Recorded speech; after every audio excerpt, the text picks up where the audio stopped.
Starting off strong with Honda in the corner, already in burnout. Mr. Crystal Rain is getting his burst done. Does not go for the can loops just yet. Although now it's, oh, here we go, level 1 just to get out of the corner. She does not have a whole lot of reversals in this game, but it's okay. She only needs a couple. And there we go. Dadman was ready this time and is going to take the first round.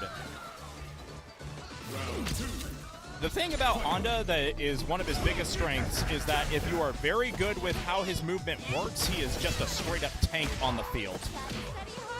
Although it sure does look like Dadman is ready this time. Oh no, I spoke way too soon because it looks like Dadman is currently on the back foot for this Kimberly in the corner. Ah, there we go. Now it finally pays off. Will we get the level 3 to close it out for the extra damage? No, it looks like... Oh, well, I was right about that. Somebody's doing a level 3, but it's Mr. Dadman. And this time, he's going to get the critical art damage for it. Gets Crystal Rain in burnout. He's looking to take this round by any means necessary. Abuses some plus frames in order to make it happen. Oh no, he's got to make some options, but it looks like this first one is going to Dadman. Like I said, if you're not prepared for how Honda operates on the field, you're going up against essentially a tank. You can't, like, think that it's your turn in many instances because of how his stuff works. Oh, there we go. Stops her dead in her tracks with the drive impact. And looks like Dadman is looking to start this round off on the best foot possible. Oh, there we go. All right, we're on set point for Dadman. All right, goes with a butt slam, goes with a Kara butt slam, try to change him up. It looks like Crystal Rain finally shut him up with a standing heavy kick. All right, into the corner. What will the mix-up option be? Can is out. Oh, grabs him and puts him straight into the corner. Orochi throw going down. Looks like Crystal Rain has got to make some decisions on how to get out of this corner. And back into the corner he goes. Unfortunate. That's another butt slam. Will it work? Just does raw level 3. Oh, no! And that goes to Dadman. Once again, unfortunately, if you are going up against a character specialist like Dadman, when it comes to Honda, you're running into a problem where if he's moving around and acting irregularly, chances are your time to actually punish Honda will not go the way that you necessarily want it. So, unfortunately, you will be running into a lot of issues like it seemed like Crystal Rain did, where he was having issues trying to get to an optimal punish route, because there were a lot of times where he thought it was his turn, but he took it back with an EX headbutt or an EX butt slam or something like that. Unfortunately, that's just the matchup when it comes to running the Honda, is that you have to be ready for the unexpected, expecting the unexpected, which, you know, in Street Fighter, especially Street Fighter 6, I feel like a lot of people probably need to be expecting a lot more off of the top of their head. But yeah, no, unfortunately, it looks like this round will send Crystal Rain into loser's bracket. Dadman continuing on, keeping the Honda tradition forward. I wish them both the best of luck, especially in this shark-filled bracket. Ayo, ayo, ayo, and here we go. We got one singular Rough Prophet jumping on today, ladies and gentlemen. With his opponent going up against him, Spinny. Now, what can I say about one singular Rough Prophet today? Well, he seems to be still rocking a whole lot of different characters all at a time. Obviously, Jamie is still his go-to, as you can tell by the water bottle that he has that has that cool sticker on it. Best of 2, yes. Sorry. Technical stuff, ladies and gentlemen. We're just unaware of what the... Oh! I thought we were going to go change some music. So as they're getting ready, ladies and gentlemen, once again, if you're joining us today, we are back at Space City Beatdown over at Post Oak Ice House. The traffic on 69 is abysmal, but thankfully we're all holed up over here until the dust settles, which unfortunately means you are stuck here with me, Cinemuffins, as we're going into Street Fighter 6's entire...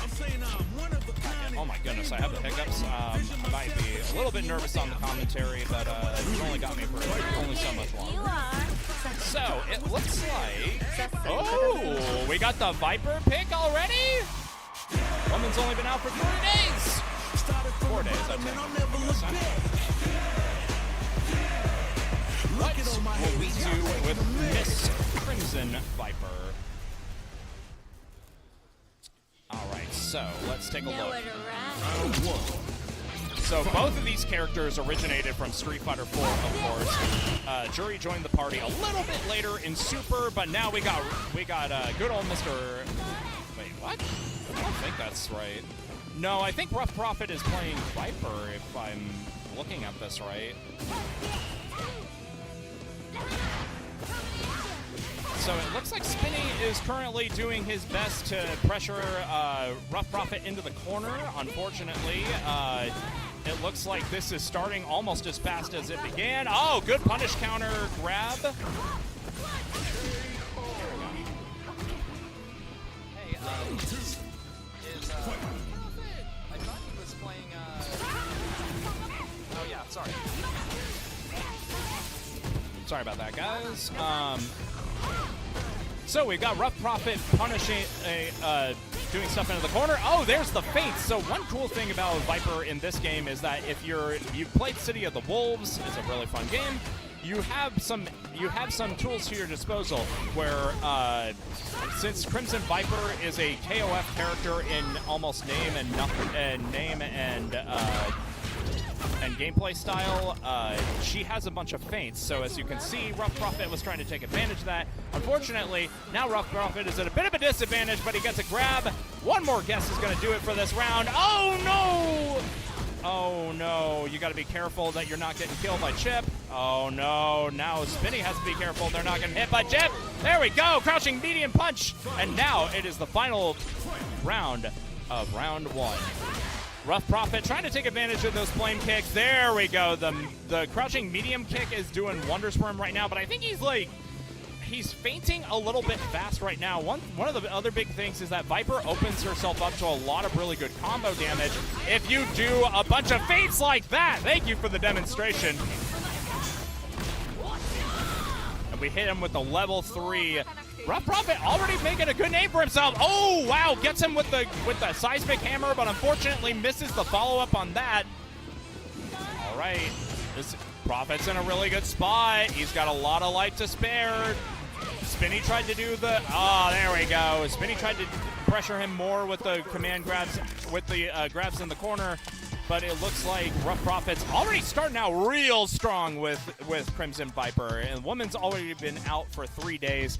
But people have been labbing this woman like crazy, trying to figure out exactly what makes her tick. And it already looks like we're going right back into the round. That's an incredible medium kick from Rough Prophet, of course. It does an amazing job keeping people out, but so does Jury's EXDP, as a lot of people are very well aware. There we go. Crouching medium kick punches, or crouching medium punch keeps them out of it. Oh, but it looks like Spinny got him into the corner, but it doesn't matter at all. Rough Prophet's going to get his way out of there just as soon as he found himself in. Oh, wow, that's a really weird seismic hammer. I think he was trying to go for a different one. All right, and now let's see how this goes. Level 1. Oh, no, it's not invincible. There you go. All right, Rough Prophet on set point now.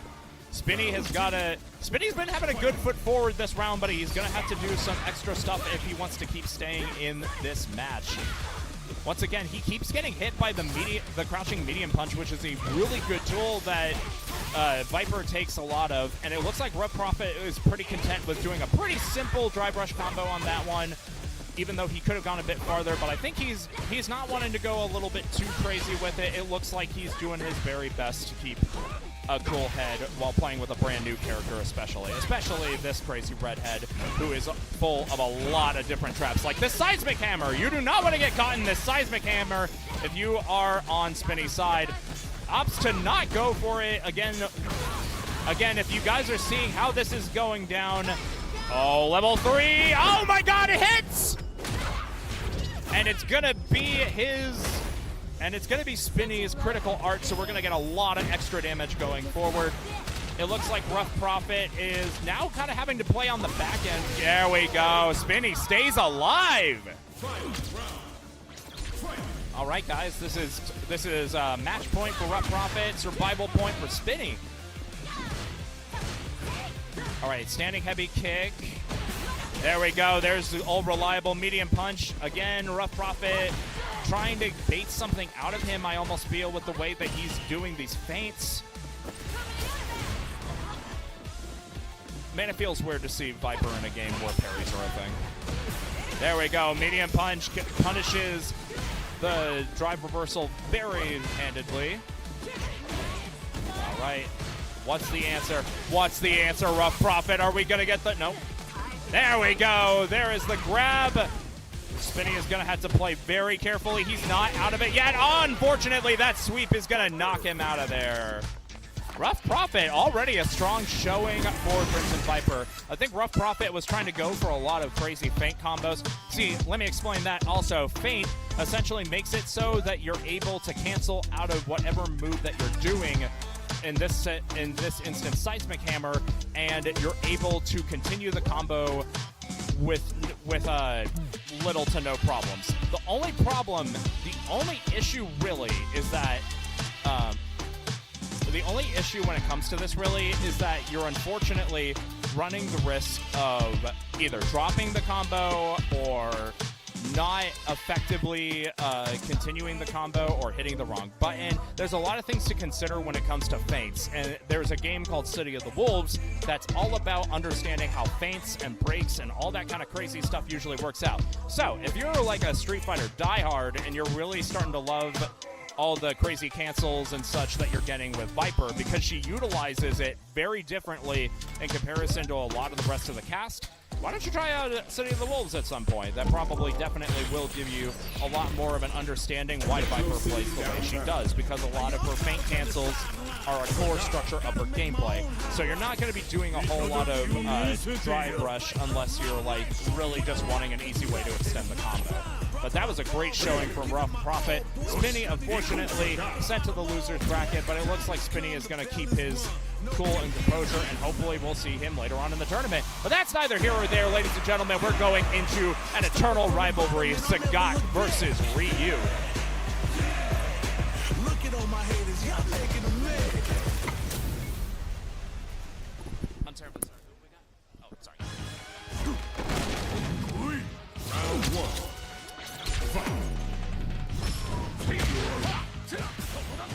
All right, ladies and gentlemen, we got Moe versus Thick Cowboy. So, Moe is doing Ryu stuff. As I am sure everybody is very aware, Ryu is in contention for the best Shoto in the game right now. Hits like a truck, has some incredible pokes, some good buttons, but Thick Cowboy is already proving himself by going into some of his Sagat's best tools, including his just amazing anti-air potential. There we go. This man can make Mario stop jumping.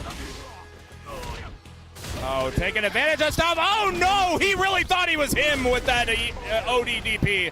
But unfortunately, that means Thick Cowboy is going to take that round. It was really crazy because that was a really strong starting from Moe almost immediately. Moe. No, those are two different words. Hold on. Okay, so Sagat is at a bit of a disadvantage with this game because he doesn't really have a crouch medium kick drive rush. So he kind of has to get his drive rush cancels in a lot of different ways that most of the other cast doesn't really have to fight for, like Ryu, who can get this no matter what. But it looks like Thick Cowboy is doing an incredible job really keeping up with it. There we go. We got the punish counter combo. Tried to follow it up with, I want to say he was trying to go for an uppercut, and it just came out wrong. But it looks like Moe is going to, Moe, gosh help me. I'm going to have a hard time saying this dude's name today for whatever reason. Oh, there we go. Thick Cowboy in the corner on Burnout. Tries to grab him. Gives him a chance to escape. There's another grab. Will he go for it? No! Jump and heavy punch wins the day. So Thick Cowboy and Moe are both on game point. There we go. There's the anti-airs that you would expect from a seasoned Sagat player. Now, Sagat has a new tool for him that helps him with a lot of pressure. It kind of works similar to Ken's Jinrai kicks, which help him continue his offensive pressure and also gives him a lot of opportunities to extend combos on top of it. But it only really happens if Sagat is really up close, and as you can see, it is a little bit more difficult for Sagat to get up close since he doesn't have a crouching medium kick dry brush. So, there we go, light kick. And going into level 3, just taking his time to get back some meter as well as getting himself some damage for the record. Having Moe on the back foot is going to give him some good breathing room to work with, because if Moe tries to jump at all, he's running into some problems. And of course, that's Thick Cowboy taking round 1 with Sagat. All right, we're going straight back into it. Moe was still playing a really solid offensive pressure game with Ryu. I think he just missed a lot of opportunities that gave Thick Cowboy some good offensive pressure. Seeing a little bit more of the not Jinrai kicks that Sagat has been given in this game, you start to see how it can be very damaging, especially in the corner, where pressure is the name of the game. Oh, gets him out of there with a sweep. Oh, will this be it? Yes, it will. All right, Thick Cowboy on set point. Really good showing from a lot of characters that I haven't really seen a whole lot of in tournament settings right now. But Moe's got at least one more chance on this round to get him out of there. All right, a whipped Tiger uppercut will definitely give him the moment. Goes for the drive impact to get him straight into burnout, and this is already looking real bad for a Thick Cowboy. If he can get him into the corner like this, alrighty. Jumping heavy punch will give him some extra damage. There we go. Perfect KO for Moe, and it looks like he's on survival point now. Moe gets punished. Oh, no. No follow-up from the crouching heavy punch from Thick Cowboy. Oh, there we go. Moe goes into level 3 to get some more damage on the table and put himself a bit further into the lead, of course. But it is not over yet. Thick Cowboy is already doing his best to get a lot of this pressure going. And Moe's a bit on the back foot, obviously getting him into a lower health deficit. Oh, there we go. Oh, no. Follow up on the drive rush. It's okay. The Tiger Jinrais are giving him all the strength that he needs to continue his pressure. But Moe's got to get something going. Okay, a small hit from the projectile. That seems to be going. Obviously, we're doing solar plexus. There we go. Oh, no. No follow-up there from Moe. It's okay, though. He got him into the corner. That's where he wants him. But, oh, no. A drive parry. Perfect. There we go. And this should almost... Oh, no. No level 3. But it's okay. Moe got his win. All right, 1-1 right now. Thick Cowboy and Moe are both showing their strength right now. This is some tense Street Fighter happening right here because you have a character who is super great at offensive pressure like Ryu going up against a character like Thick Cowboy who is currently using Sagat as a fantastic covering all options character. Oh no, Moe did not get the follow-up that he wanted off of the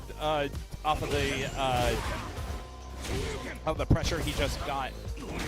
Oh, there we go. Moe with the punish counter. Heavy punch. Shimmy! That is the name of the game of Street Fighter. If you ain't shimmying, you're losing. All right, now we're on set point for Moe. Thick Thick Cowboy has got to change up his game a little bit because it looks like Moe is able to charge up his Hadouken now.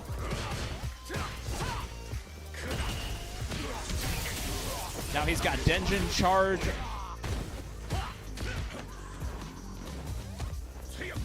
There we go. Oh, there we go!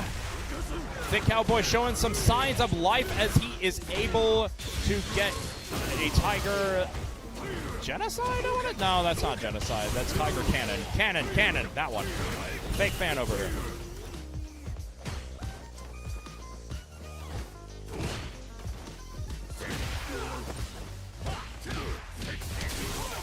Oh no, and there we go. Moe takes it handedly. 2-1 over Thick Cowboy. That's actually really crazy, though.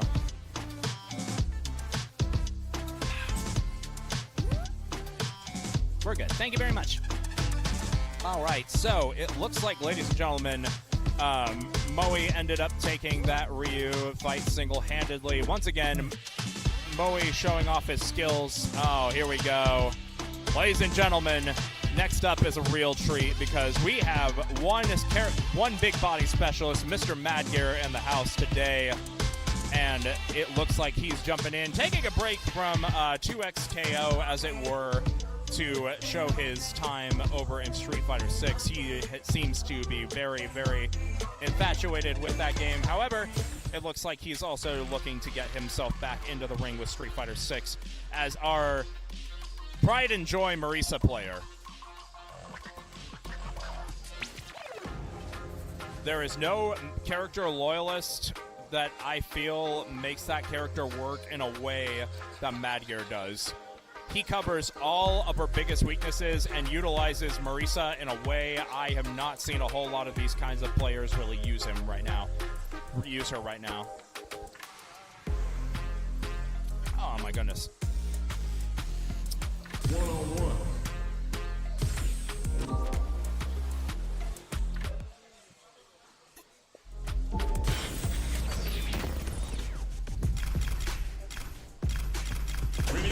Hope you appreciated the free water ASMR. We're going straight back into it.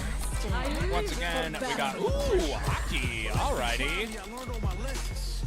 Talk about a day for for character loyalists and such. Pulling off characters I haven't really seen much in tournament. How about that? Alright, we're getting a real treat today.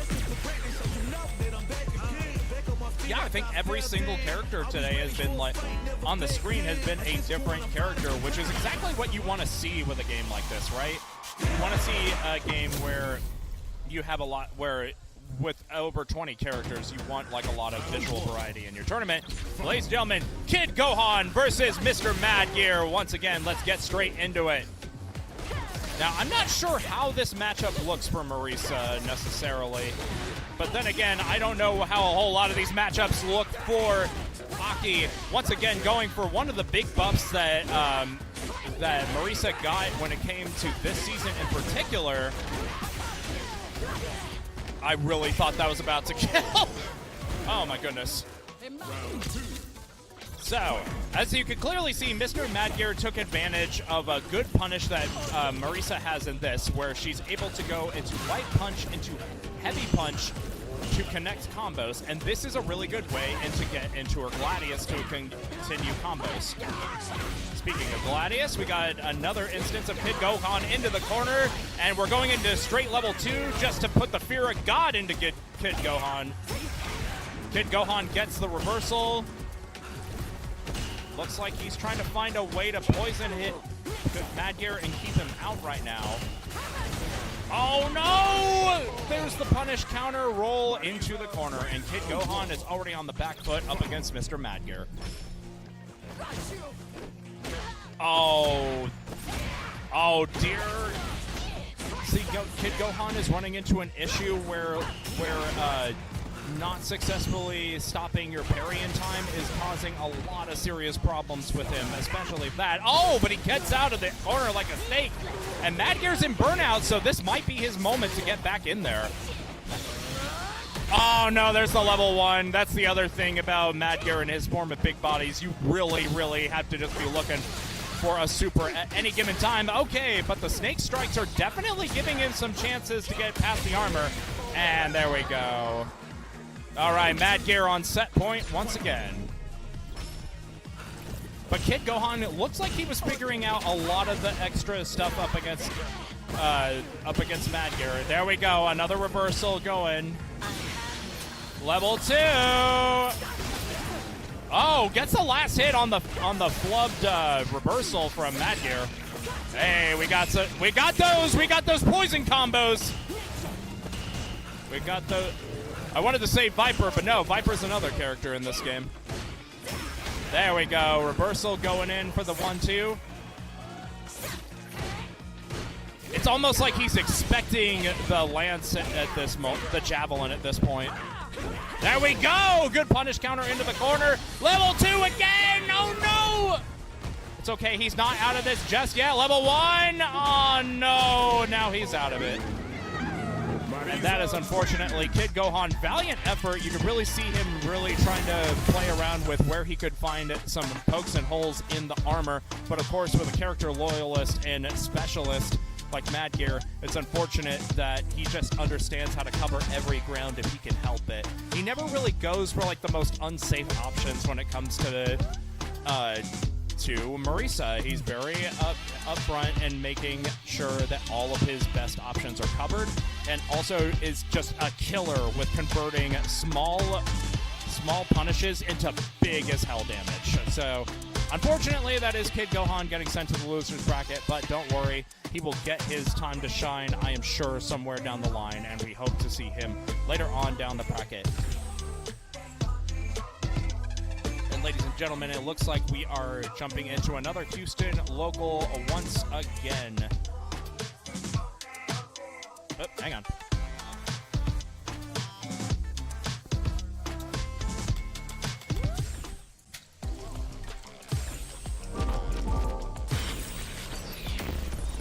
Old Town Market. Survivalist, aerobic as a tigerist. Earn my stripes 'cause you know I'm very high with this. Journey started young. Time for a real fight. Call me crazy, but you was not my psychiatrist. Time of strife and struggling. Behold this body of work. And I'ma live forever, that's my legacy. City. That's what they gon' label me.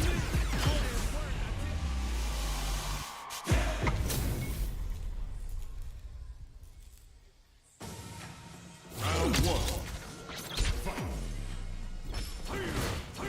All right, ladies and gentlemen, now we're jumping into the next one. This is Kraz Cruiser playing Terry versus Armored Death. Now, Armored Death, of course, jumps around a couple of different characters. He seems to be running Sagat right now, which I feel like is a perfect fit for the kind of characters that he usually plays. As you can clearly see, he's already working Sagat's magic into the corner, keeping them on their toes and guessing with good pressure. That's the thing, Sagat actually has fairly solid pressure, and he's able to make it work, but unfortunately, now this is a very burned out Sagat, which for Terry is pretty realistic, especially since he has some of the best pressure options in the game, as well as some of the best conversions, as well as combo strings in the game also right now. However, that is Armored Death out of burnout, so now it's time to play once again. Oh, Kraz Cruiser gets a punish counter grab on him, unfortunately. That is very sad. Ah, perfect parry going into the crack shoot, into rising tackle, getting him straight back into that corner. If it's anything that Terry is incredible at, that's 2 in a row, goodness gracious. Oh, flood grab gets Armored Death out of the corner. Oh, there we go. Armored Death hitting him with another one, but unfortunately the EX Rising Tackle will get him out of there. Thematically appropriate, too, because he used to do that stuff during basketball practice, and, well, he's using his basketball jersey. Oh, there we go. Another punish counter grab into the corner. Oh, no! A whiff grab is going to lead into some serious combo, and this should do it. All right, that's going to be Armored Death taking the first round already. That is unfortunate. Once again, Kraz Cruiser had an incredible start to that, but it's just he had a hard time really keeping up with everything, but that's going to change automatically with another perfect parry for his trouble. Oh, there we go. Make this punish hurt. There we go, there we go. Good overhead, getting it straight into the EX quick burn. All right, Armored Death is on the back foot right now. Really needs some stuff, although a Tiger Knee is gonna just immediately get him out of there for free real estate. Oh, another perfect parry. Gets him into the corner with that for some extra pressure and damage.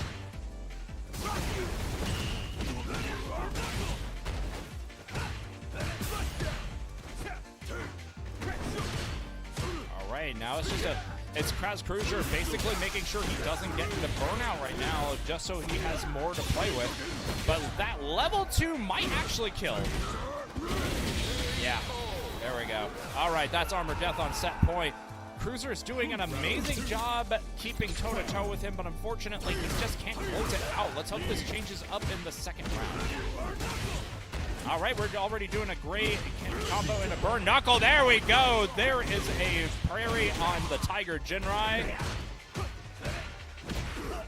Okay, both of them had the same idea, crouching medium kick to get out of the corner. There we go. Another perfect parry for his troubles. Kraz Cruiser has been amazing with that execution today. It's okay, he's not out of this just yet. Oh, but closer and closer. The punish grab is going to put him there. Oh, I really thought he was going to go into Rising Fang just to keep him out of there. More sweep damage. Oh, and there we go. There's the EXDP. And Armored Death is going to wind up knocking him into the loser's bracket. But give it up for Cruz. He definitely did an amazing job trying to keep toe-to-toe with him. It was just trying to stick the landing is really difficult, especially with a player like Armored Death, who is super, super, super secure in whatever character he's really trying to play with. It's like he has iron defense all the time. I'm honestly very impressed that Cruz was able to keep neck and neck with him when it came to that. It seemed like he was really starting to make a name for himself and starting his pressure. Once again, we have got Dadman back up on the mic, or back up on the game versus Rough Prophet. Now, ladies and gentlemen, this is our first next winner's bracket matchup, of course. Wait, hold it. This is our next winner's match that we got going on. E-Honda versus, if Rough Prophet decides to go with Viper instead of Old Reliable, that's going to be a really interesting matchup between the two of them. Because, again, Viper is still kind of, uncharted territory. Again, she literally came out this week, so a lot of her stuff is not heavily known in the grand scheme of things. But I am going to hope that that's not going to phase Dadman too hard, because he had an amazing showing with Honda last round. So we'll see if he continues the tradition going forward. I'm like a diamond, I shot under pressure. But life's been trying me, I learned all my lessons. I realize I gotta kill all my blessings. I'm working hard every day to be a better man. Practice makes perfect, and I'm already a veteran. Once again, if you're joining us, ladies and gentlemen, we are at Post Oak Ice House today for Space City Beatdown, our Houston regular monthly, with all of Texas coming out for this, ladies and gentlemen. Thank you very much for stopping by. We got San Antonio, we got Houston, we got Dallas peeps, just a whole bunch of crazy folks coming out here, playing some fucking fighting games out here, and that's the name of the game. Oh, looks like Rough Prophet's going back with Old Reliable, Mr. Jamie CU.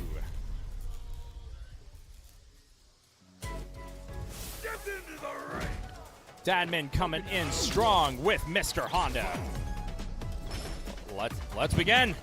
First drink up on the deck with that Rough Prophet. The perfect place for it too. This is the Pow Pow Cafe, courtesy of SNK.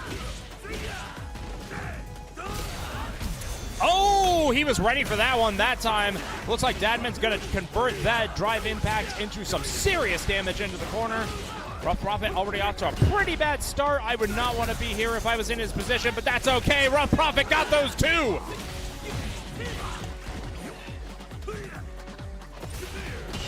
Oh, good Barry on the crouching. Oh, there we go. Dadman already off on the first start.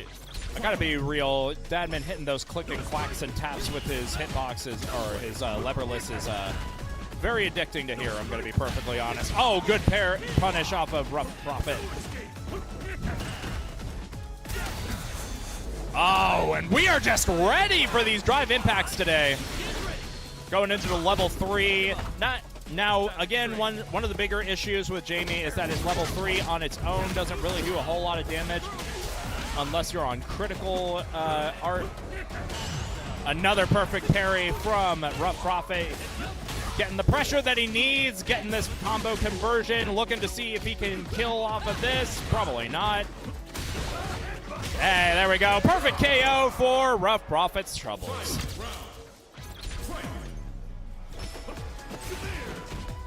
Oh, tries to go for the stomp, but okay, that's not going to give him the chance to drive impact that he wanted.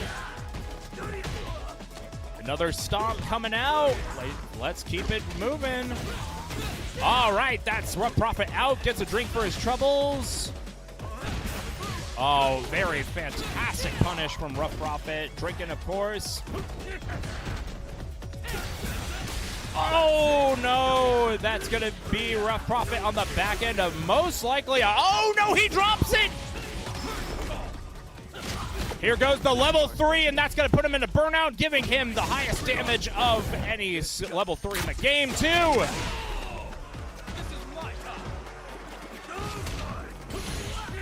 Oh, another butt stomp. Oh, no, this is going to be really bad for him, and that is a grab. Dadman down, Rough Prophet up. Yeah, here's the thing with, that's the thing with Rough Prophet, right? He understands that Jamie has a lot of tools once he starts getting some drinks in, and he's able, and thankfully, this is not the Jamie that we had back in Season 1, because this is a very, very, very different character who is able to keep up. Still a struggle character, but he can keep up a lot more handedly with the rest of the cast because of some of the new conversions that he's gotten over the last couple of months, and it's very good for it because people like Rough Prophet are absolutely killing it out here with what they've got.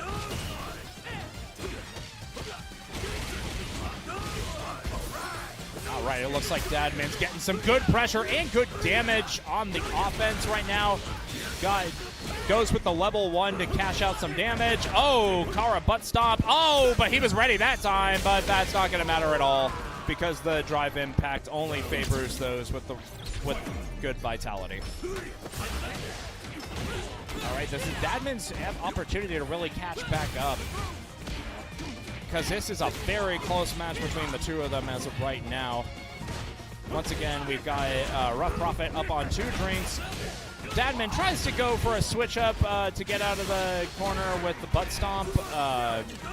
Seems to be working for right now. Good counter hit, headbutt. And this is where Dadman starts to show off some of his more like master movement with Honda. Once again, the less predictable you are with Honda, the more it's going to benefit you. But unfortunately, it didn't benefit him this time, and he's playing little drummer boy just to, like, you know, get his head back into the game, and that's understandable, honestly. Unfortunately, it is Halloween, not Christmas, so I'm asking you to play some, like, Nightmare Before Christmas or something like that. Hey, EX Sumo Headbutt, that's a good tune to be playing right now.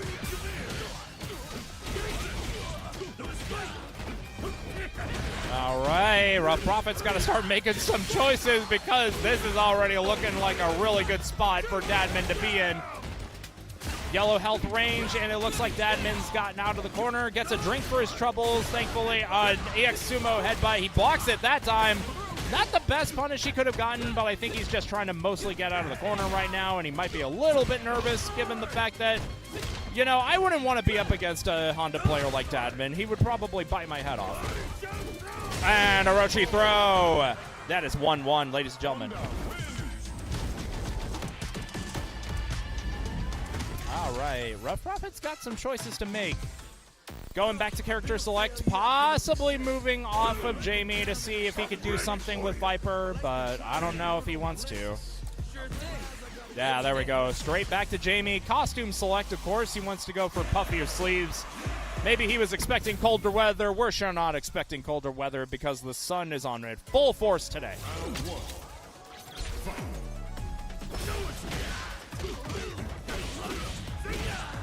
All right, back into the corner. Headbutt, keep him in there. Oh, tries to go for an Orochi throw. Maybe? No, that's not a Orochi throw. That was just a standard grab, but he missed it, unfortunately.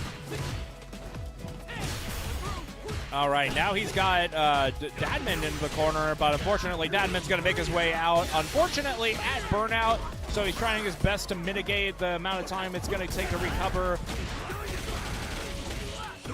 Oh, there we go. Just raw headbutt's going to take it, and that is Dadman on set point.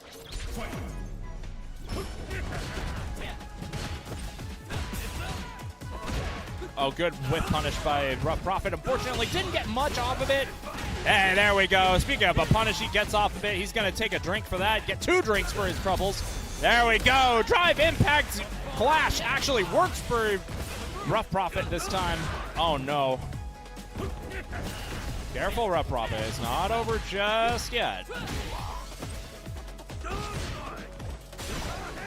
All right, that's already a bad spot for Honda to be in, but that's okay. He's going to join him and burn out with him. There we go, and that's another one of the crazy buffs that he's gotten. Level 3 now works off of the Rekkas, which gives, thankfully, Rough Prophet a lot better conversions to go off of, but unfortunately, the conversions are only as good as a Rough Prophet having some drive gauge in him, and unfortunately, that was a weird missed opportunity with the crouching heavy kick. I'm so used to that, like, just working for him. Oh, no, he knew better than to challenge the EX 100-hand slap. Another drink coming out. Let's see if we can get anything extra off of this. EX sumo headbutt to get back some advantage. Will he try it again? He's put that fear of God in him, and that's going to be some beef. Right, can Rough Prophet do this? He's got at least some life to keep off of this, but it is unfortunately a losing battle for him right now. Did he block it? Yes, he did! He's got to make this hurt. Will he get level 3 off of it? Yes, he does! And that is Rough Prophet continuing on!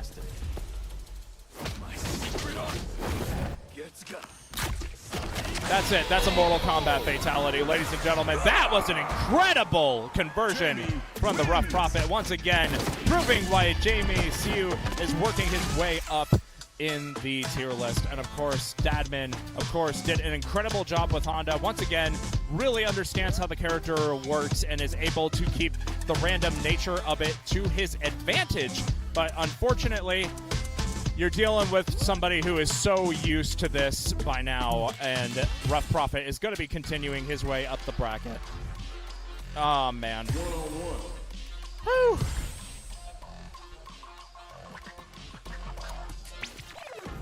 Man, those are the conversions that dreams are made of. Like, perfect health, perfect damage.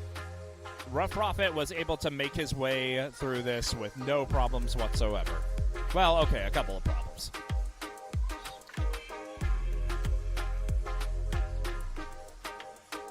Just in case you're looking at the camera for the first time, hello, I'm Cinemuffins. Back over there is our good T.O. and friend Ramna. We are currently in the midst today of Space City Beatdown Street Fighter 6. We've got Armored Death back up on the stand right now. Taking a minute to get things set up and ready to set this up. Because next we have a matchup between Lily and Sagat. As long as it looks like Armored Death wants to keep using Sagat. Okay. This would be an interesting matchup because Lily, obviously a bit lower on a lot of people's used characters list, especially when it comes to this game, but she's gotten some love over the last couple of years. Much like Jamie, she's gotten a lot of good conversions that are now possible as of these last few patches, also using maybe my favorite outfit, which is the Sherpa. I'm ready for a fight when it's on, it's on. Well, second favorite outfit, the mariachi outfit. I'm charging like a bull when it's on, it's on. All right, here we go. Forehead versus forehead. Who will prevail? Apex Scrub, of course, rockin' Lily versus Armored Death, rockin' Sagat. Let's get right into it, and it looks like Armored Death is getting right into it, putting Apex Scrub into the corner and putting him at a serious disadvantage. Let's see if he's able to get any of Lily's gameplay working off of it. Keep him now with win stock right now. All right, going forward, Lily once again. One of Lily's biggest strengths, of course, is that if she gets win stocks, is she's able to pressure a lot more effectively in the corner, because you might get hit by her command grab, or you might get hit by a conversion into her level 1, which does a heck of a lot more damage now. And already, Armored Death on the back end with Apex Scrub taking that pretty well, actually.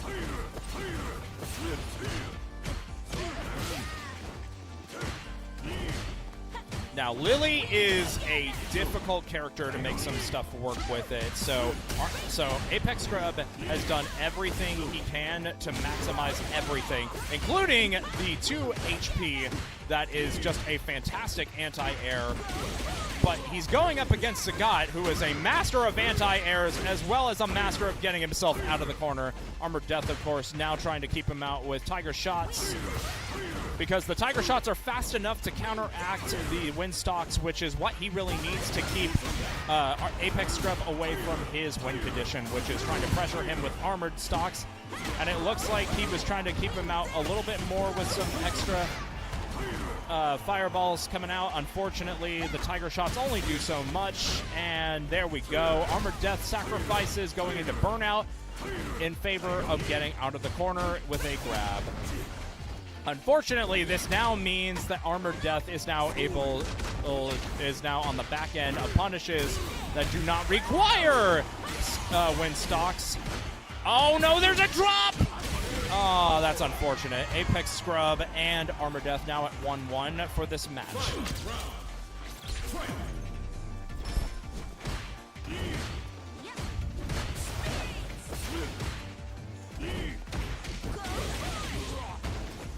All right, we're getting Armored Death into the corner once again. Oh, but there we go. OD Tiger uppercut.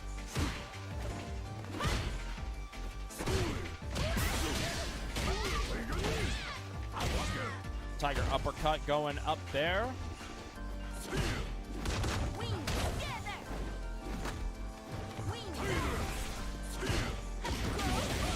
All right, Apex Scrub looking a lot stronger this round. Goes into level 1 just to get some good damage, as well as keeping up his pressure. Oh no, he misses the drive impact, and this means that Armored Death is gonna knock him straight into the corner. It's okay, he's still got a win stock, but unfortunately, reversal is going to make it so that that's pretty much nothing. Oh my god, this is very scary. There we go, level 2, will it kill? No, it won't, but it'll get very close. Oh, he tried to debate out another drive impact. This is incredibly tense right now. Oh no, Armored Death thought!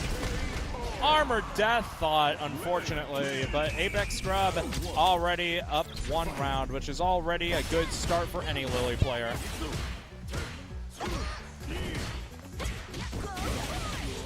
Once again, one thing I really love about Apex Scrub is that he definitely knows how to move people across the stage, and finding opportunities for it, especially with Lily, is not easy. And also ways to get himself out of a lot of situations. Again, light kicks and light punches. Some of her bread and butter of getting out of the corner and keeping away the resistance. Unfortunately, he's having some trouble with these Tiger Shots. And there we go. That is Armored Death going up a point.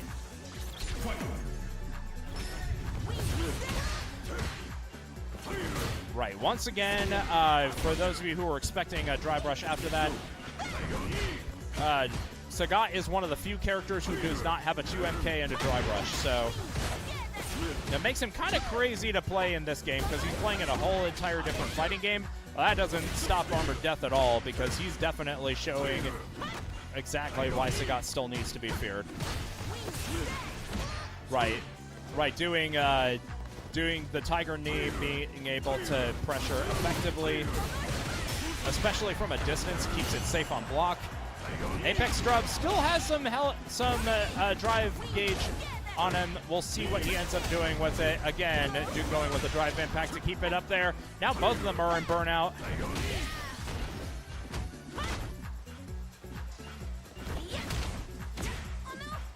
Oh no! There we go. That's Armor Death up a point now. All right, we're going jump right back into it. No going back to the going back to the stage, to the character select for this one for the break. We just want to get right back on into the action. All right, we got Lily at full win stocks now. As you can see, he is visibly confused by how he keeps getting hit by these Tiger shots. You know, if you can pick it up from my mic. All right, here we go.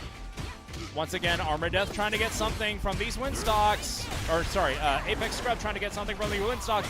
Sure looks like he got something off of that drive impact, though. Oh, no, and Armor Death just has to take it, unless this has something to say about it, and it does not. It looks like that is now Apex Scrub on set point.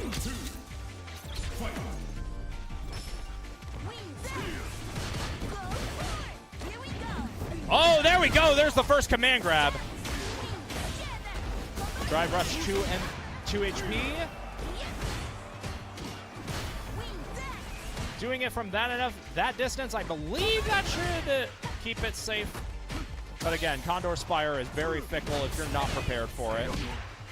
Got a good win stock from it. Oh man, Apex Scrub is firmly in the driver's seat right now.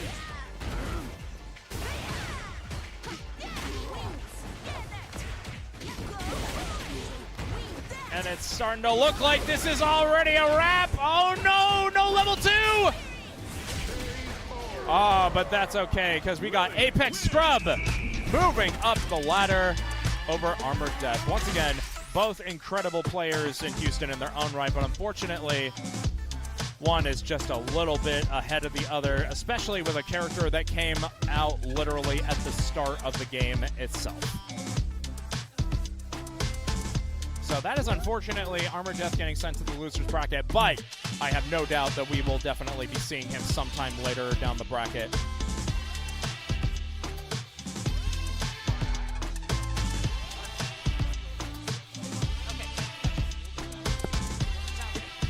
Okay, ladies and gentlemen, I am being informed that we are actually swapping over to the 2XKO for the stream right now, so don't fret. If you guys missed my voice, you will be seeing me back on top 8 in a couple of hours, maybe. I don't know how long 2XKO lasts, but you will be seeing me soon. But until then, guys, thank you for watching Space City Beatdown down at Post Oak Ice House. This has been Cinemuffins on commentary. I'll see you guys very, very soon. Thank you.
Select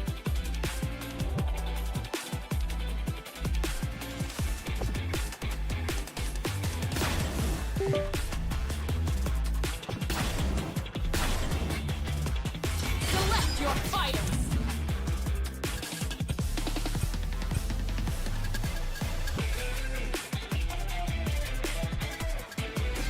Warwick. Malawi. You select.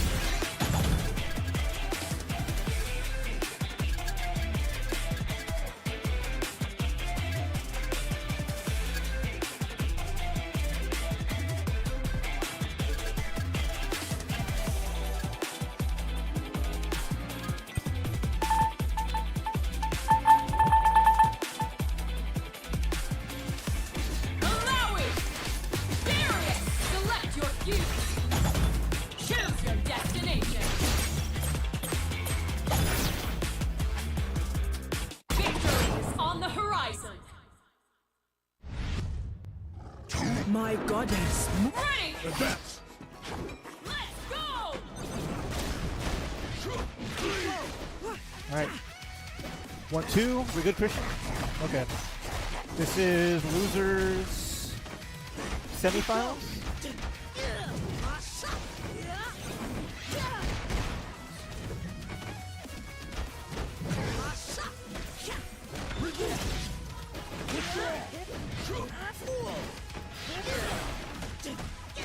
Okay.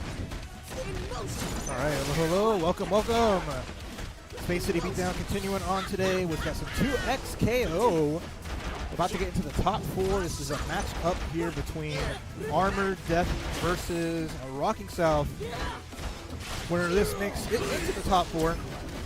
As we're in the thick of top 8 that's been happening off stream with Street Fighter going on. Street Fighter has top 8 winners all decided. It's going to take a bit for losers, so we're going to enjoy and crown our first Space City Beatdown 2XKO champion. So on one side, Alawi, Warwick. Other side, Darius Alawi. 2X assists, probably the most popular fuse, at least for tournament play. Having the ability to just really fill the screen twice. Super strong. Super strong. Gonna spend the Super 1. Take down Alawi. All that stuff does Darius. We almost have the Fury. And that's the big thing is, do we want to spend the Fury at this point with 2 characters that kind of low life and a lot of meter on the side, but not going to be enough Armored Death off the wall. Gets the clean, gets the win, gets the round. Let's go. Now Warwick is a new game. These are the characters that came out as it came into open beta. Warwick and Teemo, we're seeing a lot of both. Warwick really worries about Bloodlust. We can see if we can. Armored Death has the routes to kind of build up into that. You see nice little switch out from Rocking South. Gonna get a slight extension. Gonna get a full pickup, but the Rekka comes out through. Time to get cracking. Nice use of the assist with Darius to bring him in. Let Alawi heal up a bit, and we're gonna punish Headless. Chop him off. Hey, if anything I learned from Red Riding Hood, you want to deal with the wolf, you bring him the axe. And right now, Rocking South is axing the hard questions. Oh! Messes up the pressure afterwards. Gets tagged real quick by Armored Death Alawi. The big chase down. Gets the throw. Might extend here with a super setup. No, gonna go for empty jump throw. Now we're trading left and right. Okay, nice tag out to the Alawi. Darius at low life. Not gonna get a lot of health back. I mean, very good spot here for Rocking South. Doesn't have to overextend. It's going to go for double assist just to get Darius up close, but gets tagged. It should be the end of Darius here with a simple combo. Now we're at a spot where Armored Death has 1 Warwick super assist ready to go. Gets the tag hit. Going to extend it here for a nice extra bit of damage. Not going to go for level 3. Instead, going to go for the setup afterwards. Speaking of level 3, gets the hit. Rocking South takes a chance, knowing that Darius was in the back. Still a little bit of life to keep it going. Darius was down. So a big risk, especially with Armored Death having Fury, having all that resources, but it works out. Jump heavy, gets the wall slam, no combo. Wake up attack. It's going to be good here. There's more pressure off the dive, but the challenge is good, and there's going to be an immediate break, even if it wasn't a lot of damage there. Okay. 2L coming through with the crouch. Gonna swap sides again, keep Malawi safe, but we get a small hit, no juggle, try to up back. The charge gets challenged. And then double S2 is gonna take that as now this is all rocking south here. Doesn't get the whip punish, but gets a S2 into the headless. Bleeding is in effect, and this is a bad spot to be in. The amount of chip that is available here, and gets the anti-air, no problem. All right, game 1, rocking south. As the online tournament has shown, this is a 2 out of 3 game so far.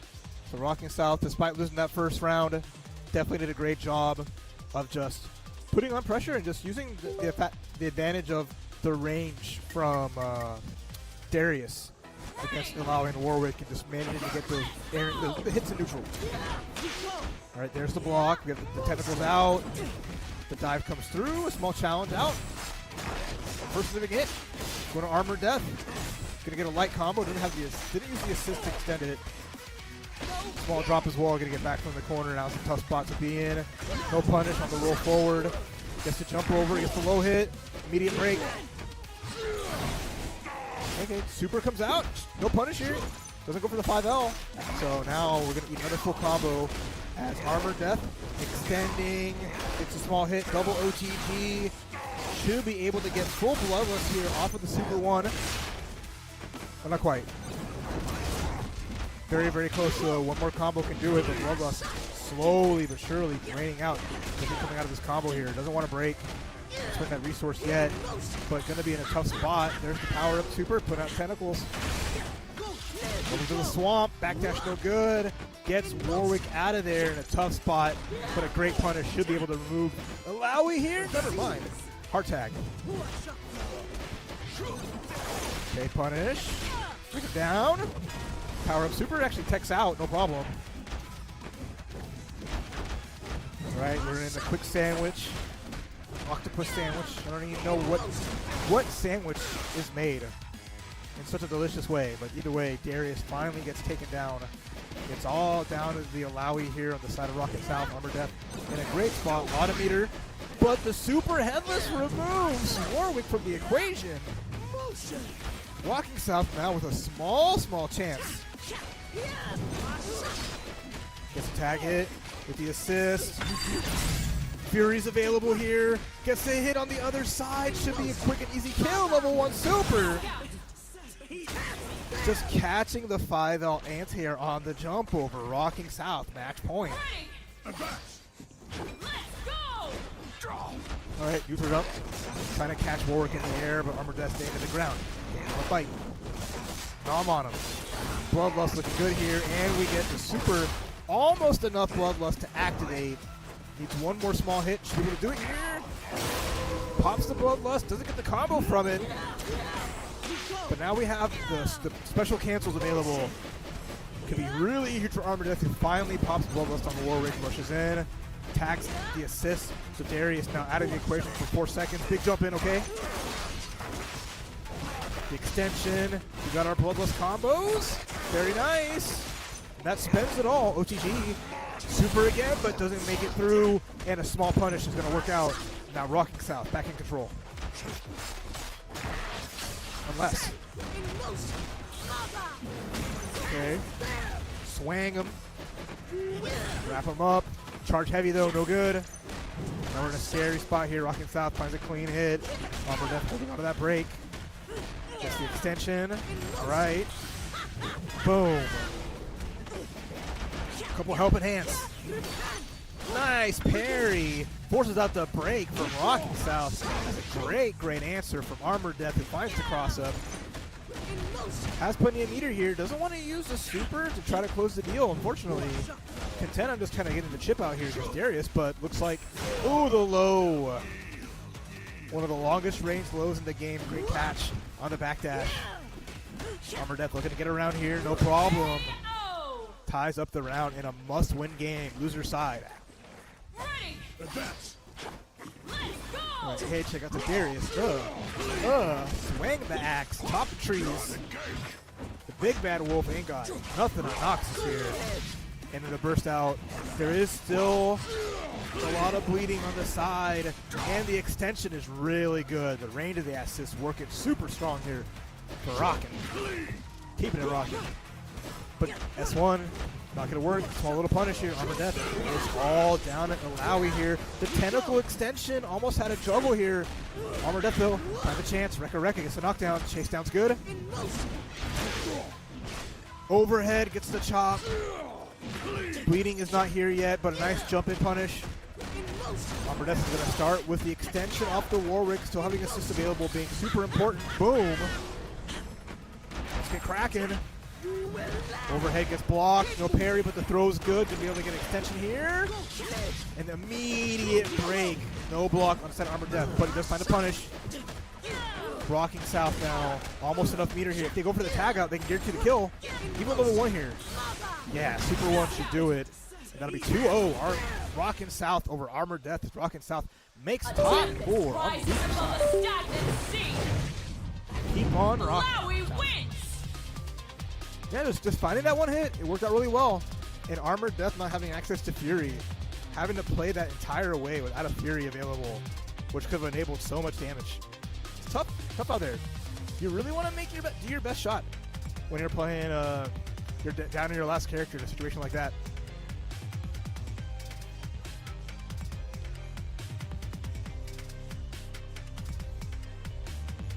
Technically, that's Kane Blue River, but this is fine.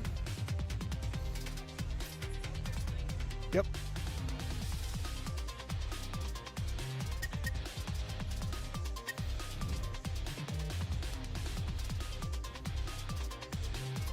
Yeah, now we are officially in top 4 territory here at Space City Beatdown. 6KO. 10 entrants. 10 entrants, unless you count the duos, which there was at least 2 duos in the bracket.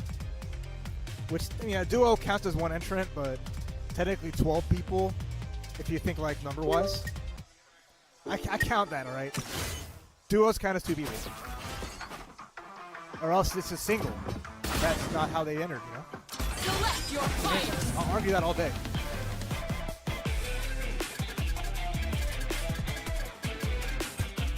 Yeah, exactly.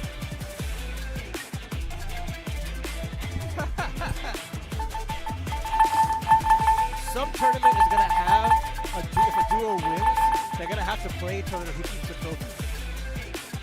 Yep. Classic. Teemo. Yep. Teemo. But they both have to play Juggernaut.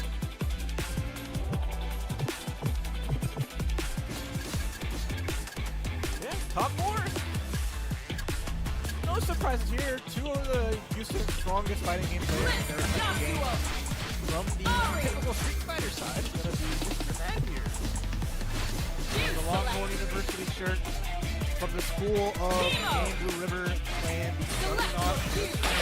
Going up against Guilty Gear Fighters. Ray Play, Rockin', Yasuo, Ari. Yasuo, anything, always very strong.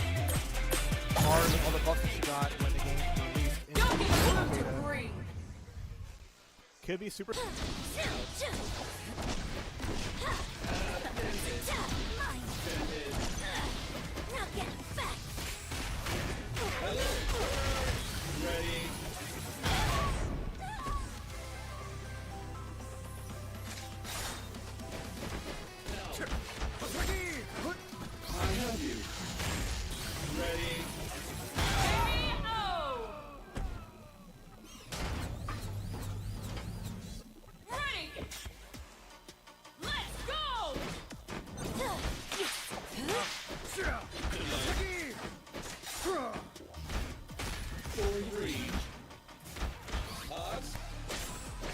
Small punish here.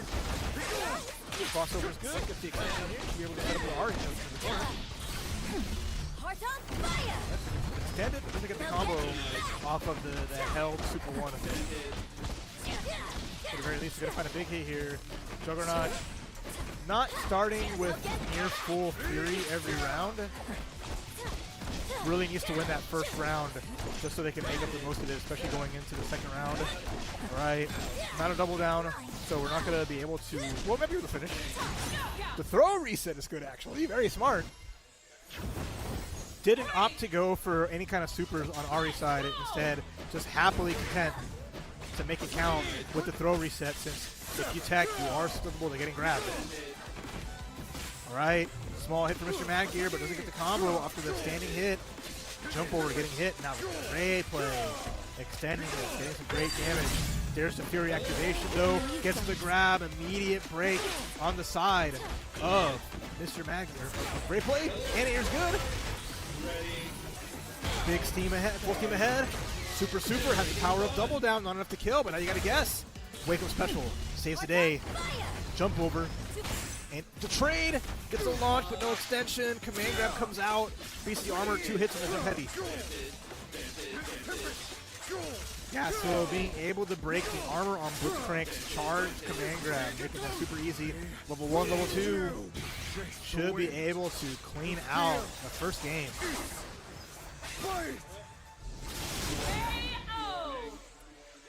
Taste the wind.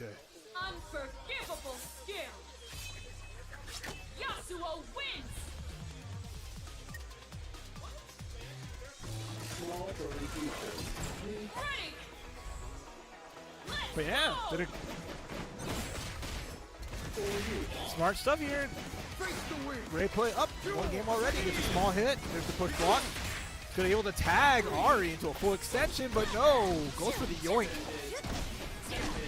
Blitz's grab actually paying the price. No hook for you. Now you're in a tough spot here. Alright, there's the hard knockdown. Double air dash. Big push block, but now we assist immediately. Charge heavy, gets a clean hit. Now the Fury is active, gets a small hit. Doesn't confirm into it, command grab, whiff. And since Ari can air dash, easy confirm off the jump heavy.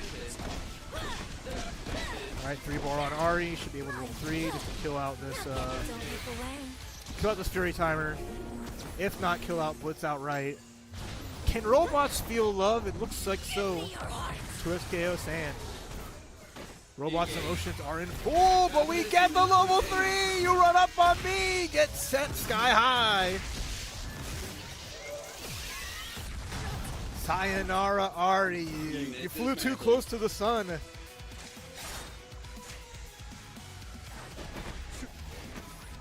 Up. And then there's a double overhead. The guessing game off the jump light into crouch heavy in the air. Extra spooky. 2 blocks ring, the jump hits. Immediate break on the side of replay. Mr. Mad Gear going the bunny hopping route. Playing some Counter Strike. Push block is good. We hit the special. Run up throw, it doesn't work. And this is a big chance now for Mr. Mad Gear. Full steam ahead. Now the chase down doesn't go backwards though, but a command grab does connect. Explosion connects with extra damage, and there you go, 1 character down.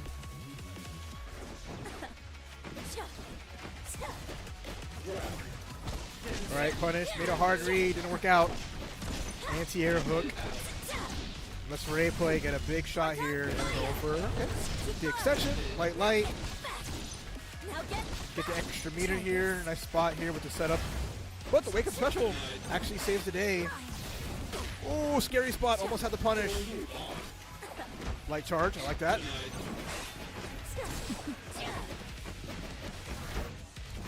And here's there's the hook. The rocket punch doesn't quite work. Gotta be careful though, gets the hit. Extension, bring him down. Level 1, we got the powered up special ready to go. And the Fury though, Ray's all in on this round. But the armored command grab gonna lose out. Ray, 2 up. Unfortunately, 1 button command grab, too tempting. Mr. Mad Gear, unfortunately, kind of throwing it there. But the Fury there, Ray play, just making sure that all I need is 1 solid hit, close it out. Gonna see. We'll have, even though it doesn't really matter who the second character is, takes a second into character select. Juggernaut Blitz still on deck, but Ray with the Yasuo Ari looking to close out here. Alright, there's the jump in, body splash. Too far for a combo for Ray, but gets the punish on the jump grab. No hook for you, Bobby. BattleBot is in there. There's the Fury to keep themselves safe, but the air throw's good. There's a small extension. Not quite. Doesn't get in time to land as Ray is just challenging with some good answers. There's the side swap with the command grab. Fury cancel. Okay. Immediate break on the side of Ray play. Right, a lot of meter here on the side of Ray. Fury is already not a factor anymore, so we're just going to go for the full super. Run into the mix. Super's out. Gets the hit. One more time. Good level 3. I mean, you know, Juggernaut starts out with a lot of bar at the gate. Not enough to kill Ari. Half-Life's on, so there's a lot more. Air hook. Not quite going to work with the punch. Into the grab. Nice extension. But the the jump back light makes it count. Ready. Let's go. All right, match point. Not ready for the cross-up on the side of the Yasuo special. You have to parry if you're ready. That move is so quick. And always hits cross-up, so if you're not ready to parry, you're going to get so much damage. Reset, nice block. Into the big extension, cross-up gets blocked out. And command grab denied once more. All right, last chance of Fury here.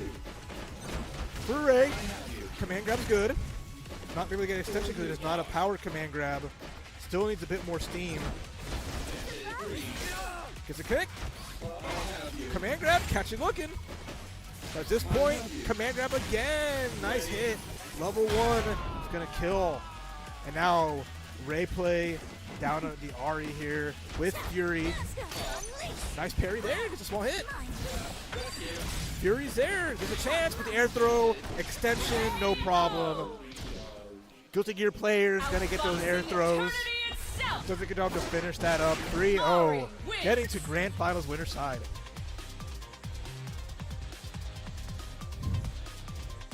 That's the one thing. If you know a Guilty Gear player is playing the game when they're going for those air grabs, when they see people always kind of taking to the skies and not really want to risk being on the floor, air grab city, especially because most characters can get a light OTG and a small combo. But good stuff. Not even really giving up a round. Did a great job of making that pretty clean, despite losing a character here and there.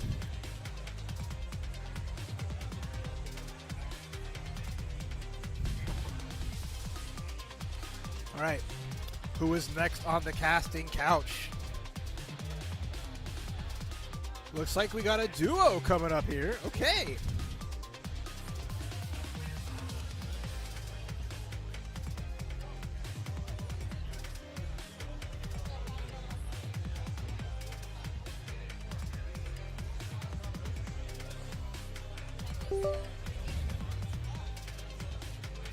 But yeah, we got a duo in top 4, despite the duo losing in the first round to Mixer.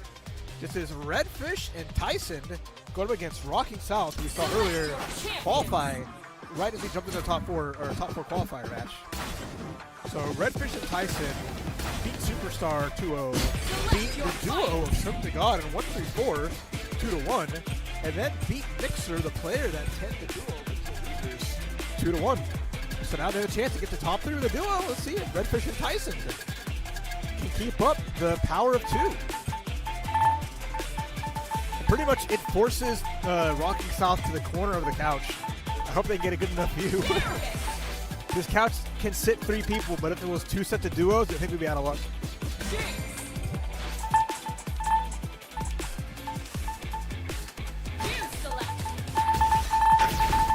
Excuse me.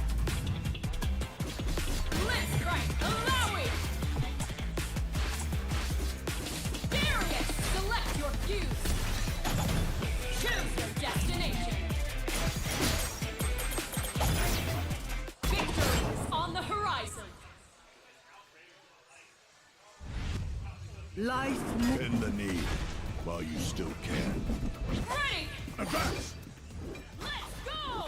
All right, so here we go. Losers semifinals, first to 2. Redfish Tyson with the Darius Jinx double down. Typical to see that on duo teams, being able to not have to worry about like managing double assists as 2 characters works out pretty good. And already now I don't know which is which out of the two, so you have to excuse me. So I'm going to call this Red Send. Darius already lost a lot of life here. Has to find a way to get into the Jinx, but instead the air dive is going to take out Darius. Now it's all down to the Jinx. And they're communicating. I see it. Both players are actually talking to each other as they're playing their match. That's something that I value a lot to see. Almost had the extension. Gets a hit, though. Gonna go for the beam. All right. Pow, pow. Not enough to kill, though, but we get a lot of life lost. There's the monkey. Extension's good. I like it. 2-bar here on the side of Red Send. Nice. Just more pressure. Overhead extends in and gets the kill. Both players nodding in unison. Good shit. Good shit. All right. Not going to be able to tag off the super here, but it was going to be a chip. Had to have parried if you were on the side of Rocking South. Let's go. All right, jump heavy, minus mark. Just a wall bounce with a combo. You want to at least get bleeding off of that. The parry, oh, good though. Double hit, small extension. Doesn't get the full combo with the rollout from Red Send. Not too bad. Gonna have to find a way to tag here. It's a sign of Darius almost lost on life.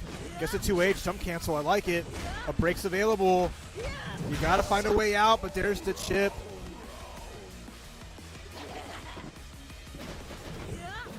Okay, comes over, nice block.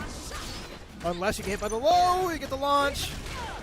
I would not waste Fury here. Do not spend it. You have such a deficit that you're dealing with. It's better just to wait it out. Let it happen as it is. Try the super. No, we did the Fury. All that meter's gone, and Jinx is about to die in one more hit. Has to make a miracle with the push block low. Very expensive round. Red Send might not get a Fury at all. Likely won't get the Fury in the final round here. All right, 2x assists. Getting rid of the tentacle, no problem. Good blocks, no tentacle gone. Projectile forward, letting Darius in. Ooh, double hit on both players. Too far for the burst to kick the break to connect. Another errant parry getting punished. A lot of meter gone. The assist from Ilaoi too far away. All right. Dives forward again. Darius looking to go down if they're not careful. There's the Jinx tag. Hold on. The extension's good off the assist. Okay, hold on. Run up. Gets the punish. Catching it.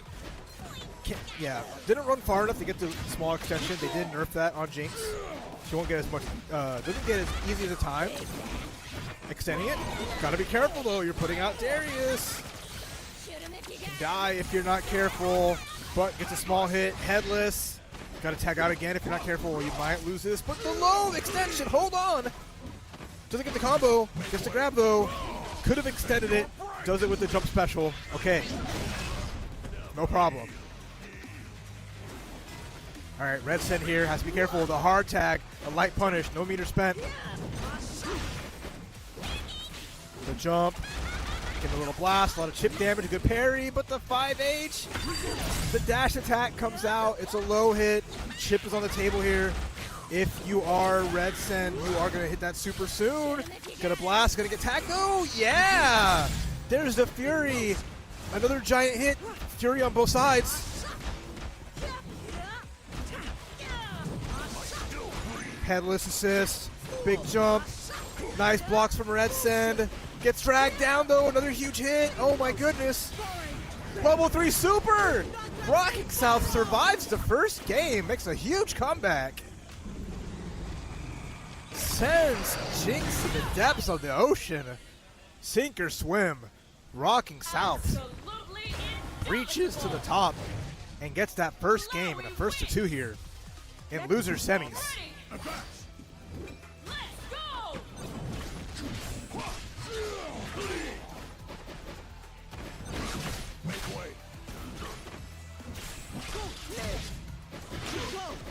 All right, Red Send had a lot good going on for them, but they just could not finish the job. Double down though, hold on. Nice, not a lot of damage, but the extension's good. It's going to set up the monkey.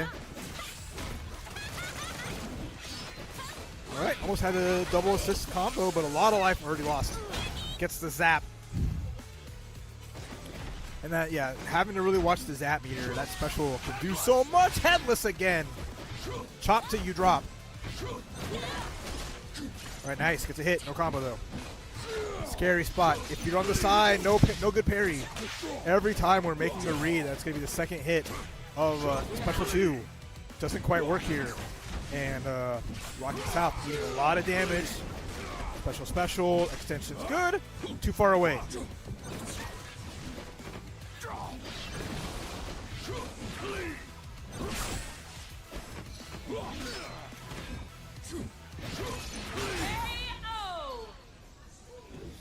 All right, Red Sand, nice first round using Jinx and Darius.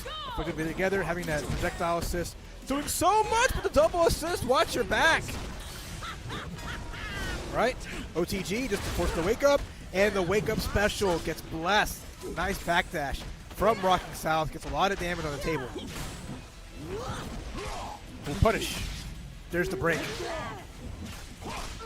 All right, happy boo boo.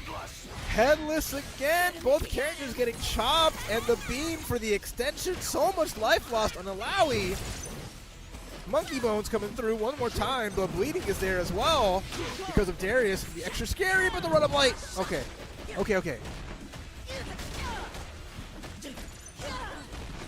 The Priestess coming through with a big hit. Nice level 1 super. Super 1 closes out Jinx, all down to Darius, who has Fury here, but a huge whip punish using that forward special.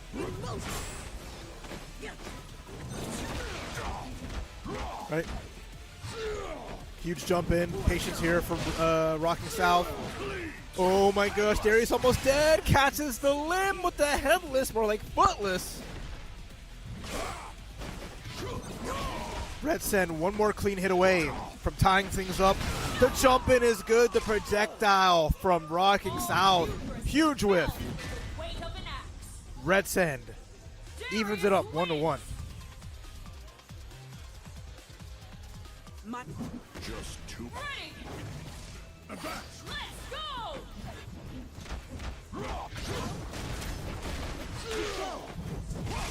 Oh, jumping's there. Gets both one more time. There's the break.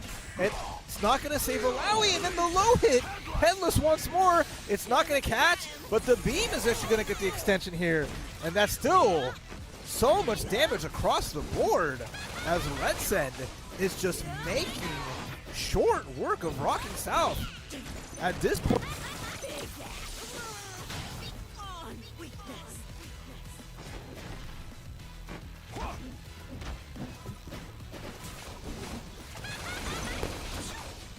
Hit. There's the running low, and there you go. Red Sen 1 round away from getting into top 3. Let's go!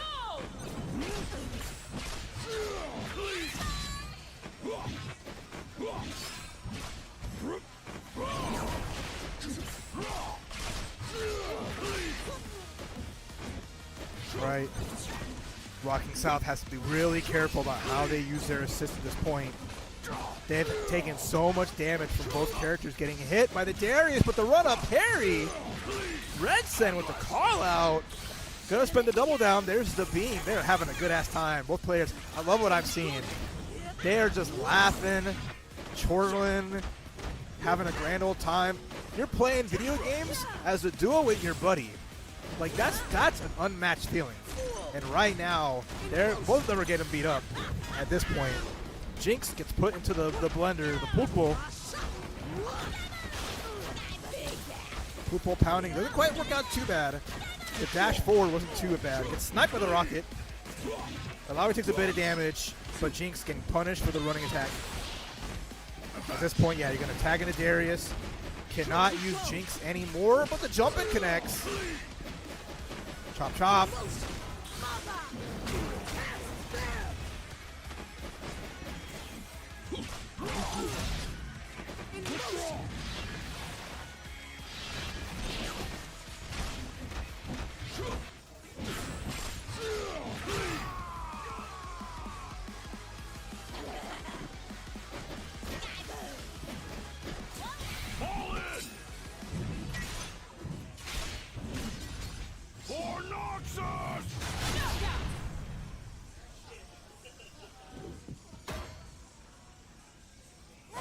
Advance. Let's go!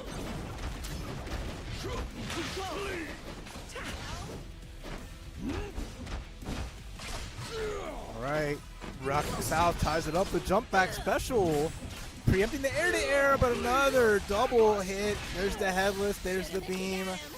Light extension, just a lot of damage. It's all gray life though on Darius. But the throw removes all the gray life that's on Alawi. Try to get the air off of the reset, doesn't quite work. A lot of good push block and a break just to get out of this corner. Punish though, that jump light attack. Getting diced up, uh-oh. Catches a low, this might be the end of Darius here. It's all down to solo Jinx. The duo is now a single. The breakup unfortunately has happened here.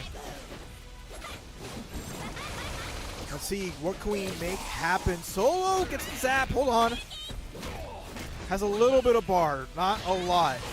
But the snipe with the rocket, okay. Doesn't go for the shot, gets a hit again, hold on. Darius goes down, the rocket shot, finishing the job, and now Alawi with a pixel of life, but Fury available. The Rekka destroying the rocket helps out a lot.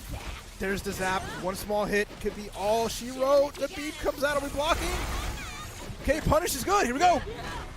Level 3 is there, just throwing it out there. Will this kill? Will Rocking South make it into top 3?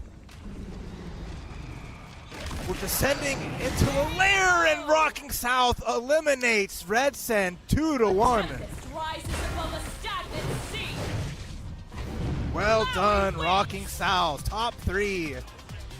Red Send getting out at 4th place. The duo with a valiant effort. The team up almost made it through. But Rocking South survives a little longer. Really good stuff there. Holding it together really good. An excellent confirm off of the Fury. Finding those small hits on Jinx worked out so well. And keeping the combo short. I love what I saw. That level 3 just to make sure that we get rid of Jinx immediately. No problem. Especially that Fury damage just being super good.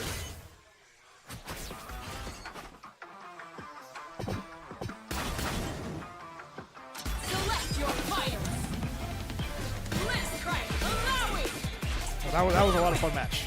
Shout outs to Red Send. We had a duo playing, and I love that. We had a duo in top 4. We had a couple of duos in tournament, but seeing people entering brackets as a squad makes me so happy to see. That is the unique part about 2xPO that I think is just awesome. And I hope to see a lot of duos make some magic happen. I know there's some high-ranked duos in EU. I know there's some high-ranked duos in Japan. The highest-ranked players are two twins that are playing. So as duos, I mean, it's not easy playing as a squad. But if you get that synergy, you make it work. That's sick nasty. And already, Mr. Mad here playing on the solo Blitzcrank with the Juggernaut. Up against Rocking South. On the side of Darius Alawi still. Double assist not going to work. We're swinging a little too hard here. Darius almost dies. OTG's there. Big jumps. With the push block hit. Very nice. This is a good spot for Rocking South. If he can wait out, the Fury time here on Mr. Madgear. And Mr. Madgear does not have a level 3 super, so he's going to have to hold this. Nice push block. Anti-air's good. No combo. Body splash is there. Hold on. Level 3. Okay, level 2 out. Jump outs there. Oh, but that was so smart. The assist to get extra hits to help remove the armor just in case. Rocking South strikes first blood, getting that round. And nothing being air unblockable. Looks like Mr. Mack here doing good job of just waiting, doing a raw jump that unfortunately that launch is punishable for catching heavy if you do not cancel it immediately on block. All right. Send in the tentacles. Dash back gets tagged. Nice jump in though. Hold on. With this, Mr. Magden may be able to get Fury back if he's playing it carefully. Small hit. Gotta watch your ankles. Almost had a big hit. The command grab's good, and that gets one character down. Mr. Mager's just about guaranteed a Fury. Okay, 2S. Plus frames are there. A lot of chip damage here, but the splash is there. Fury's on the side of Rocking South. Fury back at this point. Gets the hit. Extension, big damage. Can't get level 3, but at least guarantees a level 1's level 1. Oh, jumping command grab. As again, Mr. Magyar just full sends it, and it makes the marks, revives. With 1 combo's worth of health left on the Blitzcrank. Both players now. Limited break meter. Oh, gets a hit. Extension's good. Again, the longer your combo, the more you get a lot more break built up. Especially if it's a very long combo, and these extensions are adding up. Jump is there, should be enough to kill. No, doesn't get the full combo, but you're not safe anywhere on the screen. Blitzcrank, a big boy, getting slapped and whapped. Alawi, let's go! Okay, wake up, body splash, as one does. All right, full steam ahead, but again, running forward doesn't catch the forward roll on the side of Rocking South, who's going to set up the tentacles back out to avoid the special. But the jump in still works. There's the break. Yeah, Rocking South did not want Darius to take the damage, but the armor on the side of Blitzcrank gets the command grab. There's a small extension, but it's only OTG. All right, boom. Should be able to remove Darius from the equation.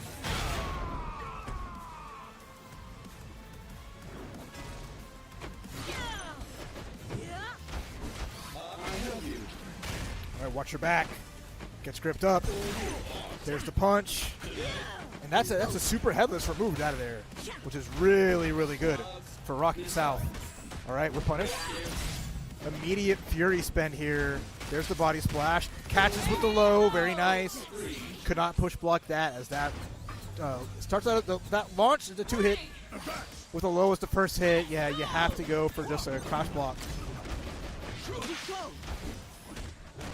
Oh, speaking of push block, that time worked out really well. Not able to get the extension. No anti-air either. And Mr. Magyar has just been jumping forward. No one is using the crouching heavy, and Ilaoi being able to do crouching heavy into, ooh. Is that gonna connect? Yeah, we get both characters. Good damage. Might see a break here soon from Rocking South. Push block's not good. As it gets push block getting grabbed up. There's the anti-air. Bring him downtown. The Fury from Darius, though. No anti-air again. And Mr. Magyar continues to full send it. Finds every hit they could ever want. Boom. 3 double down off Juggernaut. Enough damage to tie things up 1-1. You got blitz. All ready. Let's go.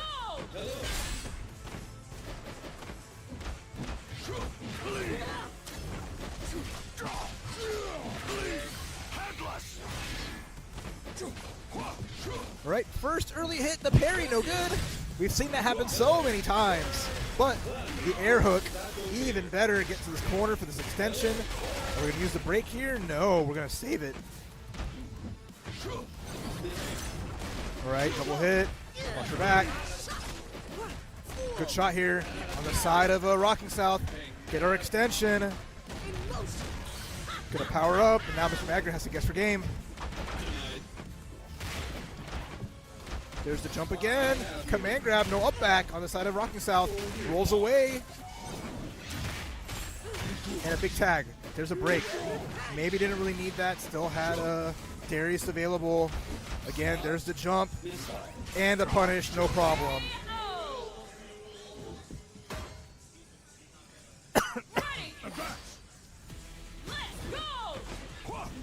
All right. Nope, no anti-air again. Rocking South really needs to hit these 2 H's. Even if they're blocked, you can special cancel them to keep them safe. Blocking a lot here, the up back. Gonna be able to get at least some blood and catches the jump up from Mr. Magyar. Oh, you gotta hit him on the way down. It's not armored in that situation, so Mr. Magyar manages to find a hit and gets both characters. Punish those almost there, doesn't get the juggle. But catches the dash forward. Mr. Magyar maybe trying to jump out. And catches the push block one more time. We're gonna celebrate. Armored command grab, boom. Darius is all that stands there for Mr. Magyar to tie up the round here. Level 3, that's gonna be good. Launch him, send him packing. You can't take this meter home with you, so might as well spend it. And now, tied up 1-1 in rounds. Who will go up 2-1 in this loser's finals? See who fights Rayplay. Round start jump. Didn't get the combo off the air-to-air. Instead, push block again getting blown up. Double assist. The challenge, the break. Right. Small amount of damage. Mr. Magyar gets tagged. Pops to Fury. Jumps out. Super powered Blitzcrank is ready to go. But a clean hit. Fury is starting to go out. Doesn't get the second hit on the juggle, but gets an extension. Gotta watch out here. Once more. Your hit, your push block does not work against Blitzcrank. There's the jump into the body splash. Slight extension, level 1 super, gonna be good damage. Oh, a Bex! Okay, you want to get Alawi here and keep it safe. Watch out if Darius gets tagged, gets out safely. Okay, no problem.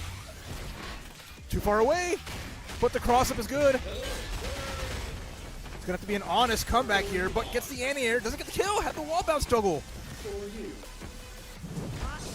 Tentacle scare, gets the hit, overhead reset, and Rocking South now up 2-1 in losers finals. Mr. Magyar having whipped the level 3 without any resources, no bar. Had to make as honest a comeback as you can. Extension, all right, bleeding is there. Push block is good again as well. Nice follow-up, gets to low. Tentacles getting the hit. Mr. Magyar pops to Fury. Already half-life gone, but a trade! Push block's good.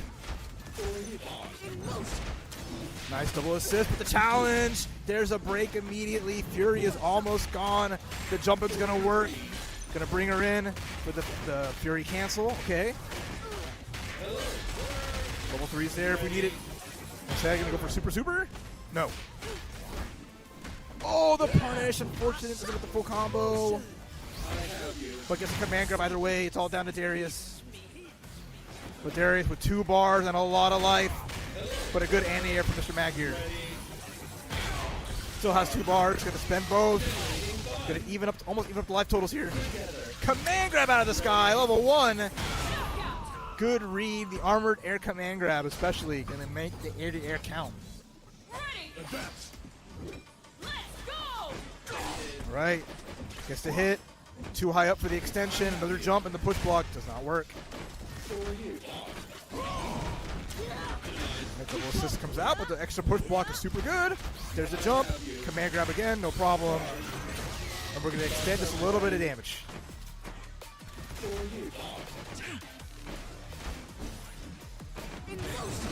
Okay, air to air. Almost had an extension, not quite. When in doubt, jump it out. Bunny hopping our way. Full screen, no problem, but a small hit. Into the tentacle. Nice extension. Okay. Bring him down. Does not super here. Had meter for it. And again, push block getting command grabbed. Walking South continues to get caught here in this situation. Oh, there's a hit. No extension. That time, there's the Fury. Could have been bad. But instead, the tides have turned. No problem here. We have full steam. We have everything we need to finish the job against the Darius. Empty jump command grab. GG's. That's 2-2.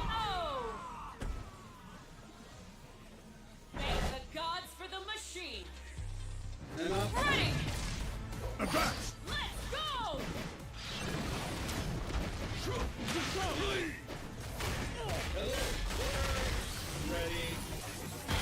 All right.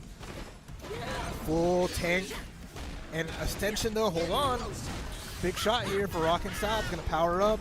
Doesn't get the OTG, but the tentacles come through in the clutch. Push block again, getting blown up. You have to block the jump in and immediately jump. Mr. Magyar forcing the break. Just jumping in, command grab reset. Caught during the headlights, Mr. Magyar poised to run away with this. Back into the corner is the punish. There was not did not make the crouching heavy safe, but we get a read and a trade. Yowza. Okay, small hit. Headless. We're going to be able to reduce a lot of the fury time here. Okay, super. Not enough to kill, but needs one more solid hit. And level 3 is going to be huge. Not going to kill, but the Blitzcrank combo. The slamma, jamma, thank you, mama. Now you got to guess for game. Not quite it there. And the assist, though. Okay, Rocking South back at match point. Ready. Advance. Let's go. Okay, gets a hit. Double assist, not going to work. The catches blitz, jumping forward. Backdash that time. Push block that time works out. Oh, we got a punish. Super. Boom, boom. Half-life damage. Put the jump in. Almost good. Okay. Catches a low. Not a real combo. Gets the pullback. Jumping lights. Command grab reset. Okay. Big time. Clean hit. We almost have a break here available. Gonna spend it immediately. Gonna bring in the Darius. Gets a hit.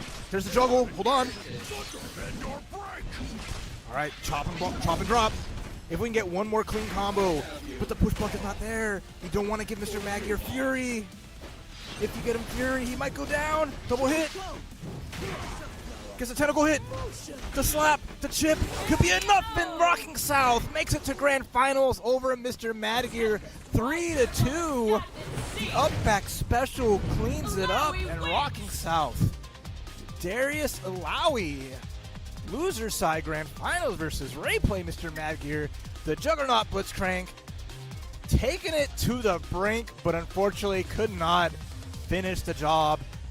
Without that Fury, without being able to get Fury at the end there, really needed to clean up that round and have Fury for round number 3. Did not quite work, but valiant effort here from the solo Robo.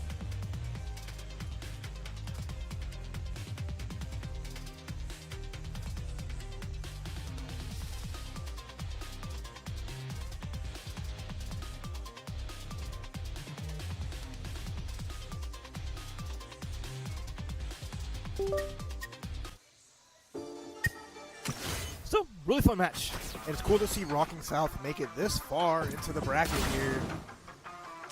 As they have been, on a tear. I think how the Replay has been the winner's side the entire time. Rocking South having had lost to Mr. Magyar in their first round, so was able to win the run back. That was going to first shot here against Replay, but Replay with the Yasuo Ari. We saw the strength of what they brought to the table. Against Mr. Magyar winning that 3-0, Rocking South going to have to dig deep and make it count. Especially now that Replay has an idea of how Rocking South plays out. So it'll be a first to 3. If Rocking South can get that 3 wins, reset the bracket. Nice fist bump. Here we go. Grand finals, 2 kills. Space City beat down. On the horizon. Ready. Let's go. All right, first hit. Going to Rocking South. The range on the Darius be very important. Try to jump back S1, not quite working out. As we're taking care of Yasuo, not too bad. But we find the full combo here on the side. Gonna force the breakout. Air dash in. Nice back dashes. And gets a whip punish. Forces the breakout from Replay. Here comes Yasuo. Gets both characters. That's gonna be huge damage, especially with no more break meter. Could be able to cash out a lot here. Should be level 1 just to accentuate that damage. Nice tornado. And the extension just to make sure we built up so much bar. Hitting both characters. And that's not quite going to kill Alawi. But the parry is really smart. Rocking South. Clean hit. Has to find a way to get the character out, but the whip punish gonna work. Could not find a way to get Darius in after that, but that was really smart. Light punish on the Yasuo. There's the low. Fury's available here. There's the super and the trade a little faster. Rocking South may have been able to kill Ahri in a clean kill. Hit jump heavy, nice jump back. But the jump special gets a hit. Wake up special and the punish doesn't get the combo, unfortunately. Tentacle's good and the knockdown. Wait a minute, nice damage here. Gonna bring in the Pulpo power. Nice crouching M. Ray play, staying safe, no anti-air, doesn't get the full combo, but at the very least finds a solid hit. Oh, the second hit connects, and now we have a little bit of plus frames. Overhead gets blocked. There's the chop, air special, ooh! Axe beating sword, and what a clean hit off the wall bounce. Hard knockdown. Okay, recognizing that's a lot of push block on Rocking South. Almost had to hit into a full extension. No TG. Push block is good. Tentacles there. It's gonna catch Ahri. Forces the block. The up back is looking good here, and I like this. Rocking South, patient. I would have liked to see a super to at least have punished the Ahri super coming out. Super assist. Fury is there for Fury is there in case we need it. The second hit of the assist is gonna force the Fury out. I don't know if that's gonna be anything really solid here. Solid hit from Rayplay, gets the air to air. There's the break, hold on. The parry too early. I like the idea, and that was almost a guaranteed parry. Dash in. Level 3 is not available, but with Fury, enough damage to kill. Rocking South almost had that, but unfortunate that the timing was a little too quick, and Ray made a good job of like leaving that long of a gap to make that work. All right, counter called, the assist. Gonna be able to get both characters here. Small extension to a reset, not gonna work out though. All right, 5S to keep Ahri safe. Punish though. No extension, but you gotta watch out. Playing a game of chicken against Darius.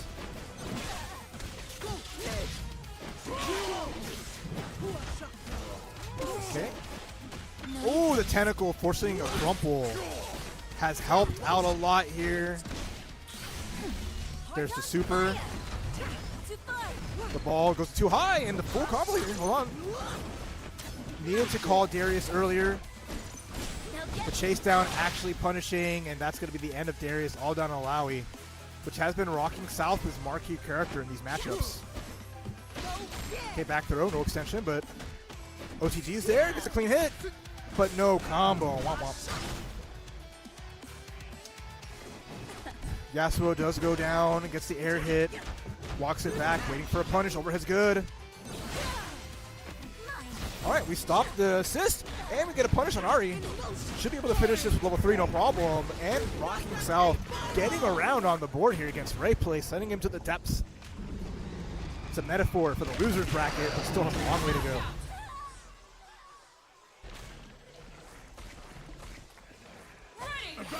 Playtime. Let's go. Air to air, okay, it's huge. Gets a knockdown too, I like that. Forces the bleeding, wind wall assist. Could have got a punish there, that's not a true block string, but seeing Yasuo come out, I understand. Wanting to wait it out. Not wanting to get tagged by Yasuo assist, but might have been able to hit both. Wind wall's there, the back wall gets punished. No break yet available for Rocking South.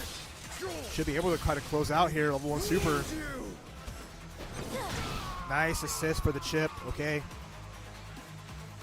If I am Rocking South, I do not want to see Rocking South spend that Fury yet. You have a whole nother round to spend it. Instead, just goes in, believes 100%, but Alawi gets tagged. This is going to waste so much of that timer.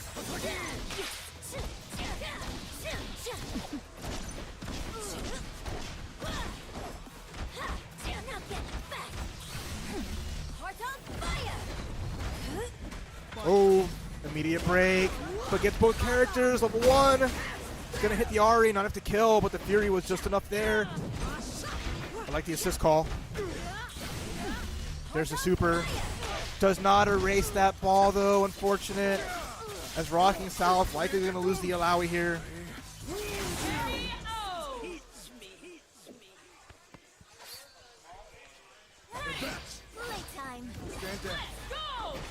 All right, it's a big Rocking South with despite running around on the board. Derek, ooh, the cross up, super. Light extension, spend the meter, but it was well worth. Backdash gets a hit. Can we get rid of Yasuo here? Not quite. Darius' assist not going to work out. Ari comes out, no punish.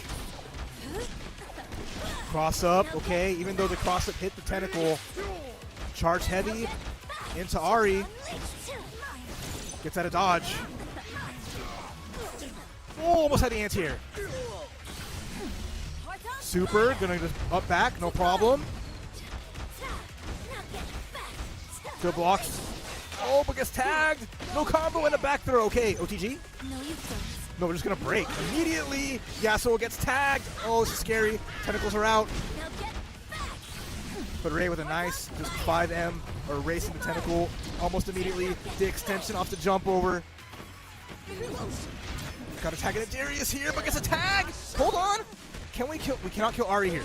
But if we make this count, we can get into Darius safely. There's the super. Kills Ari. Nice job.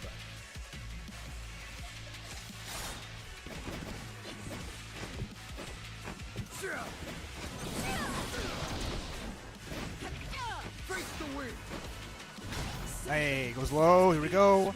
Darius, though, with a lot of life and has Fury here. The chop pops the Fury immediately. Oh, the run up, but doesn't get the grab. It's going to be the kill. Because the jump in hit, too much hit stun, couldn't get the throw. Rocking South ties it up. Not a bad read from Ray Play. Almost had it right where they wanted him. Super. Not going to be enough to punish. A little slow, but the low hits. Okay. Small crumple. Good jump over, gets the mix up. There's the breakout.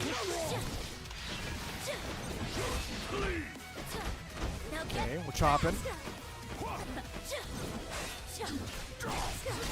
Oh, a lot of damage on Yasuo already, though. And now it's going to give a chance for Ari to run in, but the wake up special comes out. Oh, Yasuo's bleeding, literally. Oh.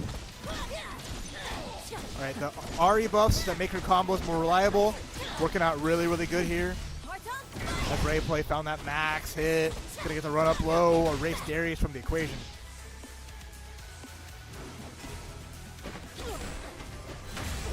Wake up special again. That doesn't cost any meter. It is punishable on hit or on block. But you can't safe jump it. You have to block it out. Worked out as Ray plays. Yasuo finishes the job despite all the damage he took. Getting called in as the assist. Now we're playing the game of switch him up.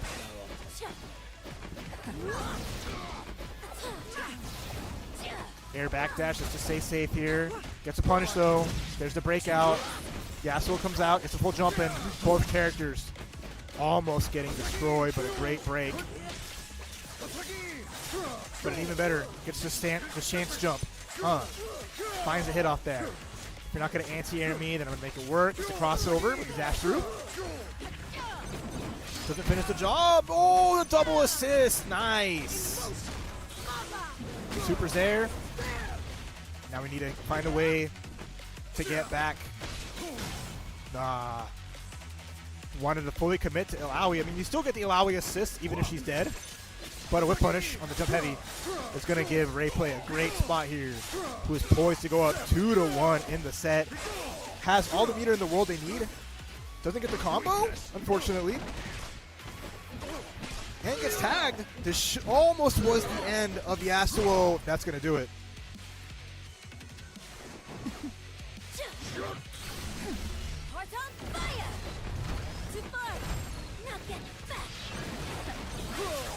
Oh, Yasuo super should do it. Keep it simple with the super there. Yeah, super assist from Yasuo. Fast. A lot of hits done. It does so much damage. Ray, one game away, being your inaugural Space City Beatdown 2 XKO champion.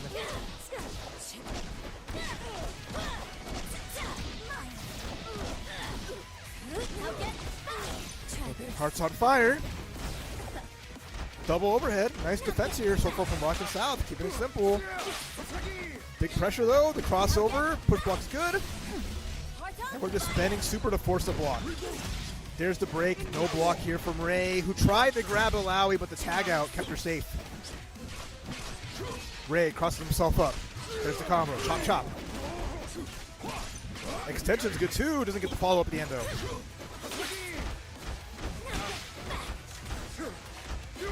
Blocks the crossover. Okay.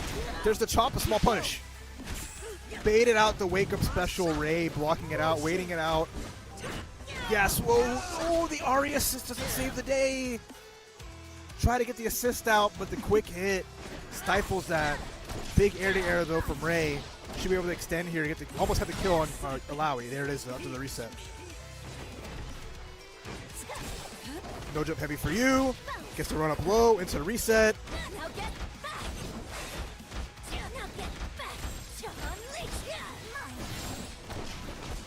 Extension's good from Ray. Has level 3 available.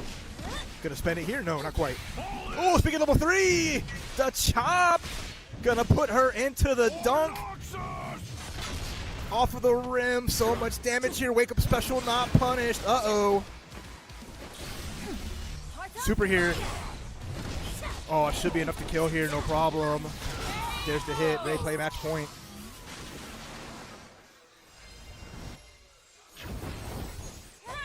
Yeah, I mean, Rocking just content on just waiting for the super to come out, and instead just getting tagged by it as it reels back on the other side. You have to just jump over.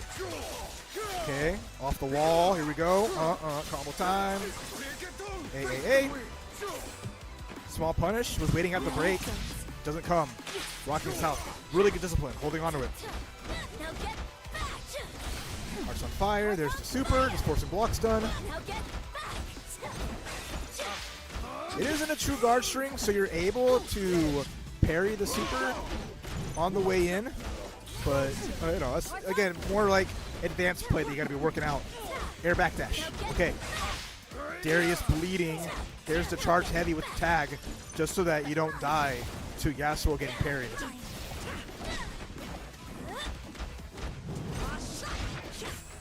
Okay. Frame trap comes out good. Nice extension here from Rocking South. Has meter. Likely going to spend it to bring out Ilawi's girls, the backup band. Oh, gets a hit. Should be enough for Ilawi to take out Ari. Oh, Rekka hit. And counter hit too. Gets a juggle afterward. Very nice. Okay, gotta watch out. There is a super on deck for Yasuo if you're not careful. If you find the gap, it could be extra spooky. Gets the hit off the overhead. A furious Ray is fully committed, but the whiff punish. Charge S2, forward S2. You cannot cancel it into stance on whiff, so nice up back from Rocking South.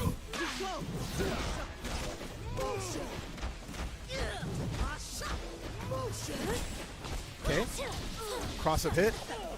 Rocking South, if they want to survive, they have to find a big round win here, but we're going to get the knockdown into the break. Jump over, double overhead. Q. Yasuo's there for more pressure.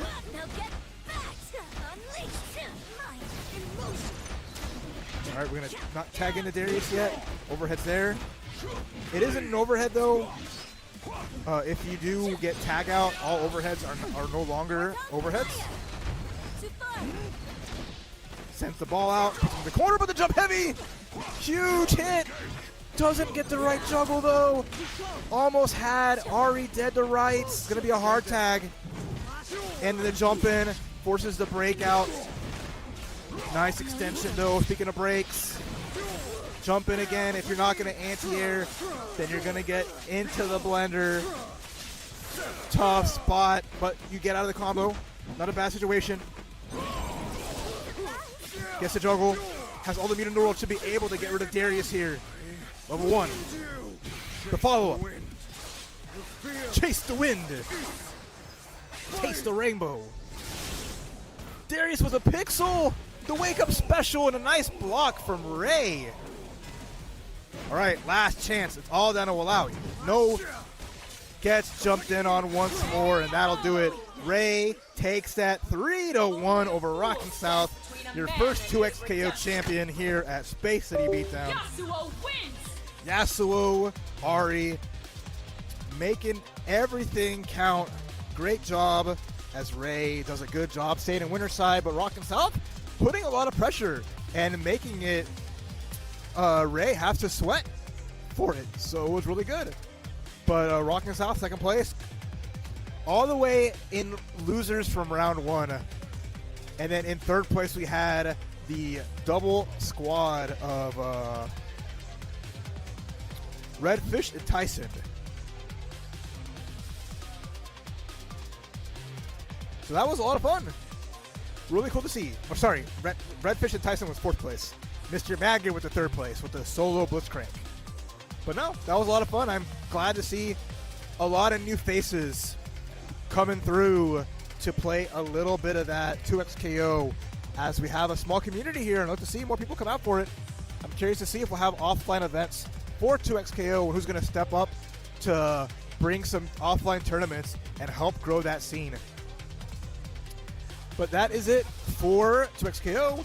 We still have Tekken, we still have Guilty Gear Strive and Street Fighter 6 Top 8 coming up in a little bit, so we'll have more games coming at you here at Space City Beatdown in a little bit. But now get a nice top 3 picture of all our friends and wonderful folks. And I believe Top 8 Street Fighter is all situated, so that'll be coming up soon. So look forward to that. Hope you all enjoyed some Texas 2XKO, some Texas KO. We'll see y'all in a little bit for the next game. I'm Raph. Hope to see you on some more 2XKO brackets.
Street Fighter 6.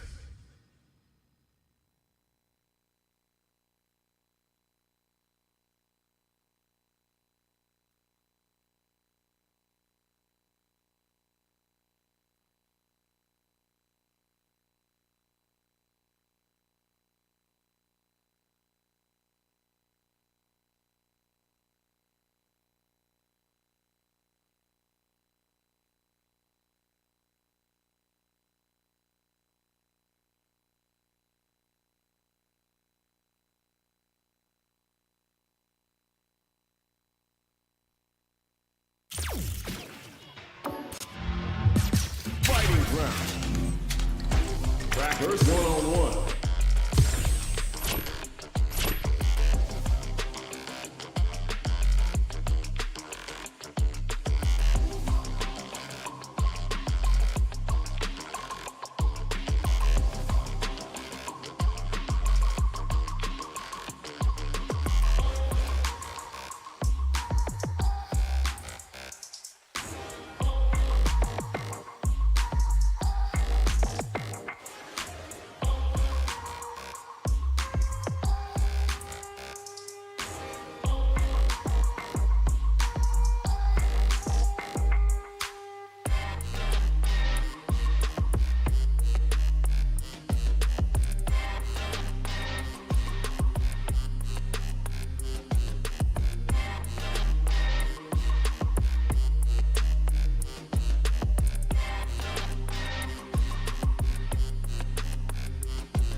Street Fighter 6.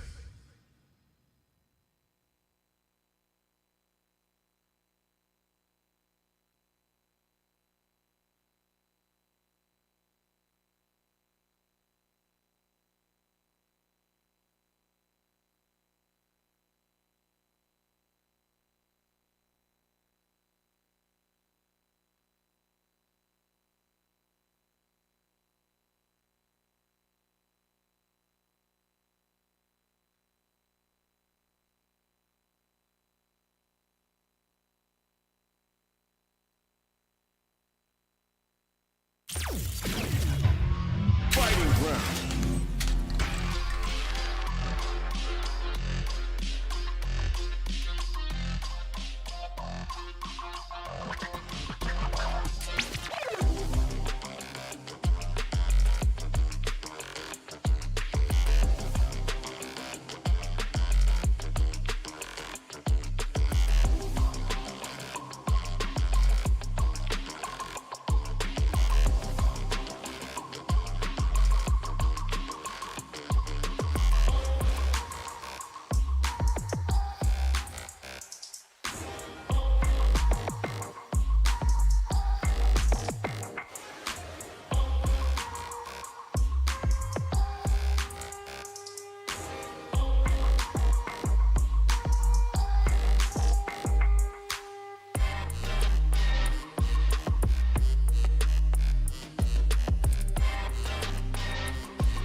Ladies and gentlemen, welcome back to Post Oak Ice House. This is your commentator, Cinemuffin, speaking for Street Fighter 6. Once again, we are now jumping in straight into top 8 for Street Fighter 6. Can you hear me? Sorry. All right, ladies and gentlemen, it's been a long, hard, fraught battle filled with people nuking each other out of existence. However, as you can clearly see, we're jumping straight into top 8. We got Rough Prophet on the right. Let's go ahead and get everything situated for our top 8. Now, this is All right, we're on top 8 winner side today. Let me just pull up the bracket just real fast. I probably should have done that beforehand, but I am unfortunately not very good at keeping up with anything. My eyes are going 900 different places at once. Sure thing. Let's dance.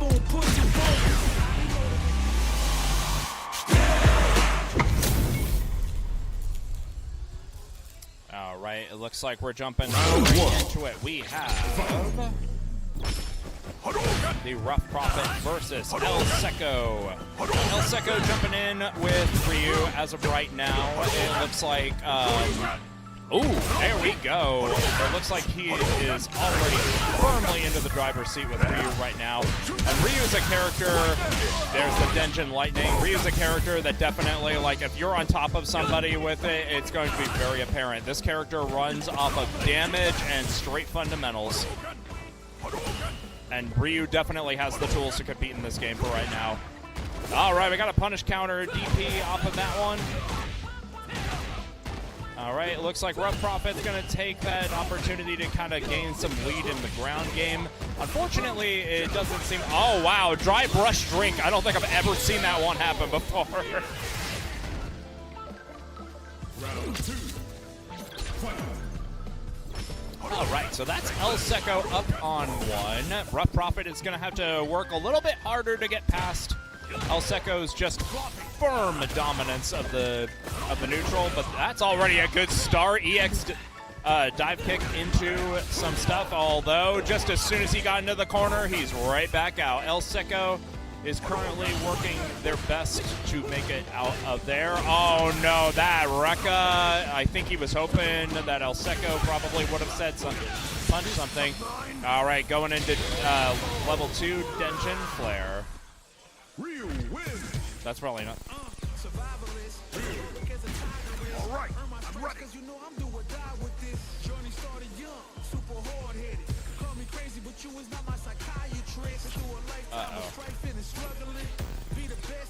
Oh no, ladies and gentlemen, I think we might have some technical difficulties. Please stand by. Oh, never mind. Okay, we're good, we're good, we're good.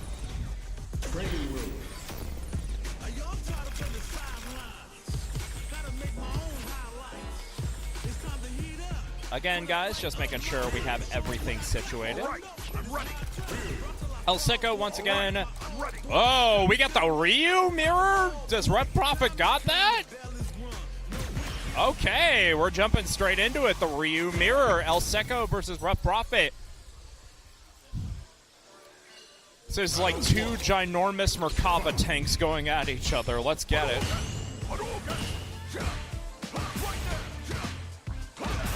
Oh, there we go. 2 MK into drive rush, all reliable. Ladies and gentlemen, now it's just going to settle in. We might be in for a long haul of buttons getting thrown out and projectiles getting thrown. Rough Prophet's already adapting pretty well in this matchup, but unfortunately El Seco is just prepared with everything. El Seco trying to get some ground, especially with the Denjin Flare.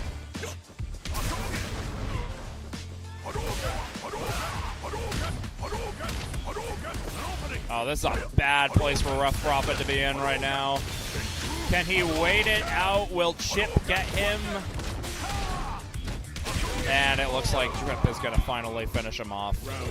All right, that's set point for El Seco. Unless... Is this like in top 8? Sounds good. All right, El Seco definitely showing his dominance again. Rough Prophet trying his best to kind of gain some ground. Unfortunately, it looks like El Seco's just a bit too ready for everything that Ryu has. Nice sweep from El Seco going out there. Oh, wow, that was an incredible response from El Seco. All right, now it's time for some high damage, and that's probably going to do it. Rough Prophet is unfortunately getting sent to the loser's bracket, but I am sure we will. It's first to 2 until the top 3. Sorry. Ladies and gentlemen, unfortunately, that is El Seco sending Rough Prophet to the loser's bracket. However, I have no doubt that Mr. Prophet will be seen again, so don't you guys worry. We are far from done seeing him. El Seco once again showcasing just how much of a nuisance that Ryu can be on a very high level, because not only does he hit like a truck, he has every button imaginable to really deal with any kind of jump in, any kind of whiff punish or anything like that. although Ryu's conversions are not the best sometimes, definitely Ken is a little bit better at getting people into the corner in some capacity. But if you got your Ryu ready, you're more than capable of spending the damage. And he hits like a truck without having to sacrifice the health gain, which is why he's doing a little bit better than Akuma right now. So, next match right now, it looks like we are going into Mr. Madgear versus Apex Scrub. Now, if you guys remember on our last episode, Madgear is thoroughly in the driver's seat when it came to working with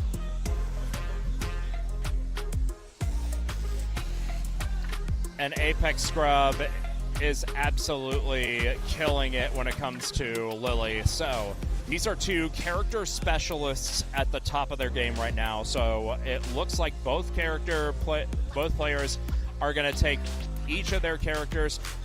Both characters I want to add are not specifically like very strong characters in terms of the meta right now. So it means a lot that these guys are still running with these characters despite their disadvantages. They've just been so thoroughly like on top of everything as of right now when it comes to the characters and their representation. So what you're about to see right now is a masterclass of both Lily and Marisa going head to head with each other. I live for time for battle is here.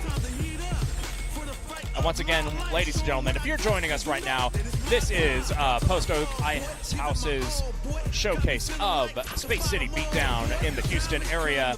I am your host, Cinemuffins, coming at you from the Post Oak Ice House this fine summer afternoon. What am I saying? Summer? It's October. I'm being tripped up by how hot it is outside, ladies and gentlemen.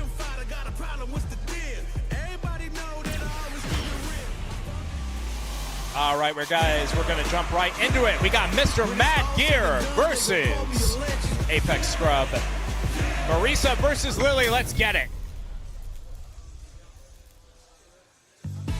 Fight with all your heart. All right, we'll give... okay, obviously, Apex Scrub didn't decide to switch characters. Madgear is on the left. Apex on the right. Oh, dear God, there we go. There's the first bit of life gone. And once Marisa gets her hit, you know it is only a matter of time. Oh, that is the last character in the world you want to be using Drive Impact on. Yes, for those of you who are uninitiated, Marisa's big thing is that her armor can pierce through even Drive Impact or anything like that. So she's able to deal the damage as well as protect herself from something like raw Drive Impacts. And if it's anybody who is good at spending that drive meter, it is definitely Madgear. He goes into burnout pretty frequently, as you would expect with a character with a lot of meter to spend. There we go. Apex Scrub getting grabbed. There was another one. Oh, that's a good time to actually use it. Oh, there we go. Madgear stunned against the wall, and we're going straight into the next round. Let's go. Okay, as you can see, both of these characters very aware of how to play each other.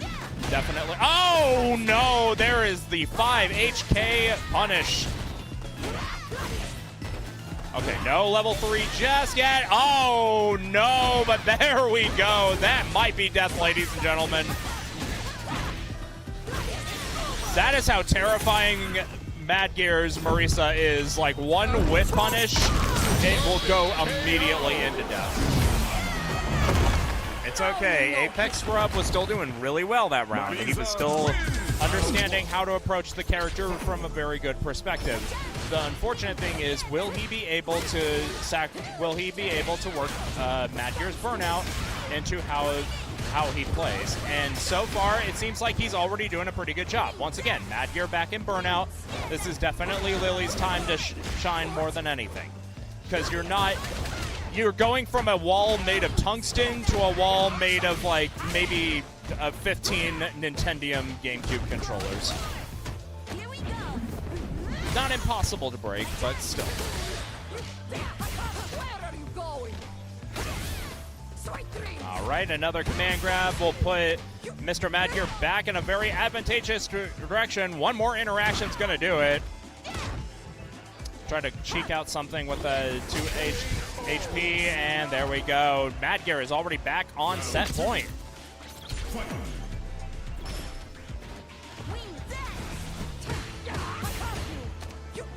Smashes him over the head.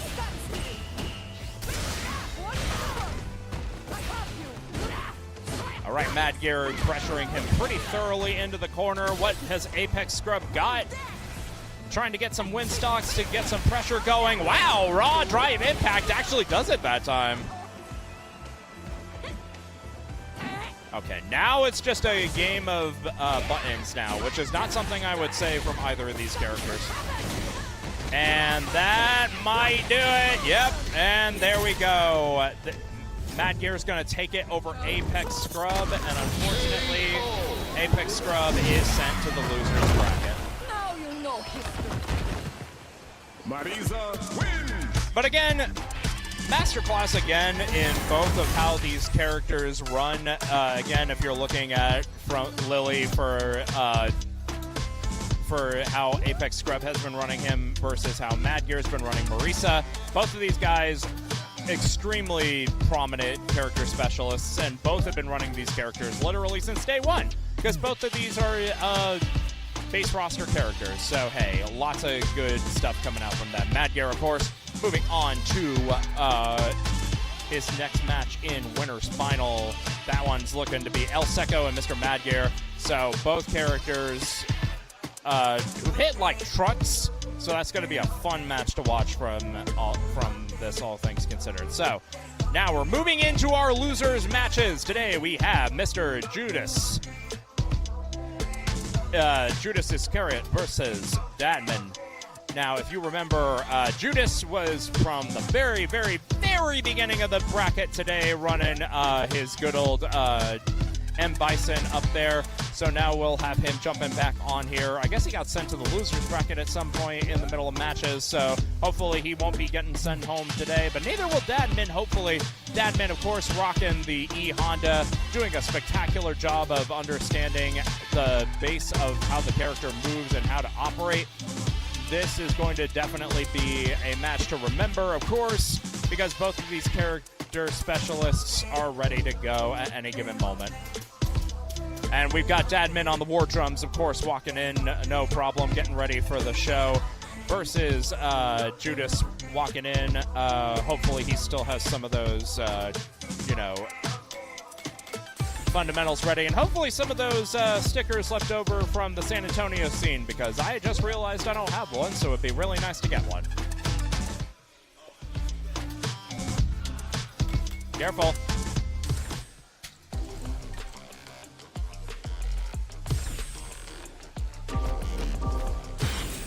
All right, I think we got like a really good, I believe this is a San Antonio kill, so like both these guys will unfortunately have to go for the team kill on this one to see who's progressing throughout the bracket. Oh my goodness, I can't think straight right now.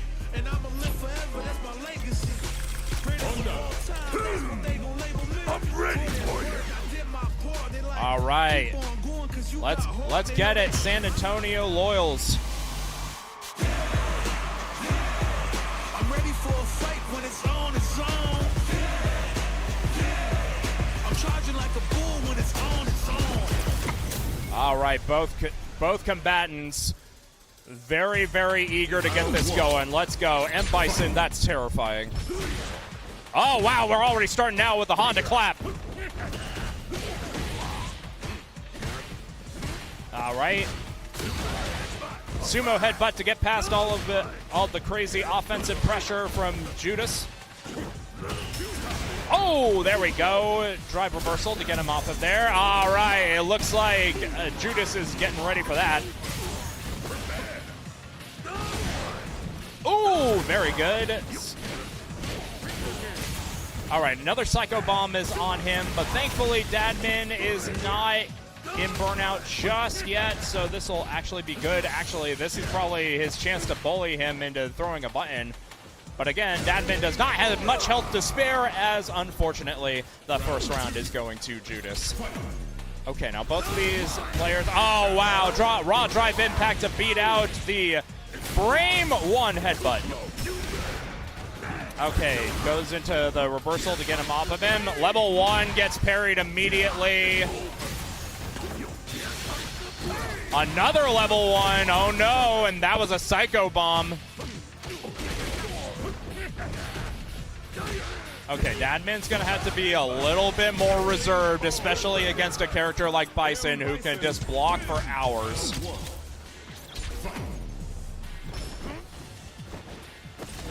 Oh, there we go. Punish counter Orochi throw. That's already a good start.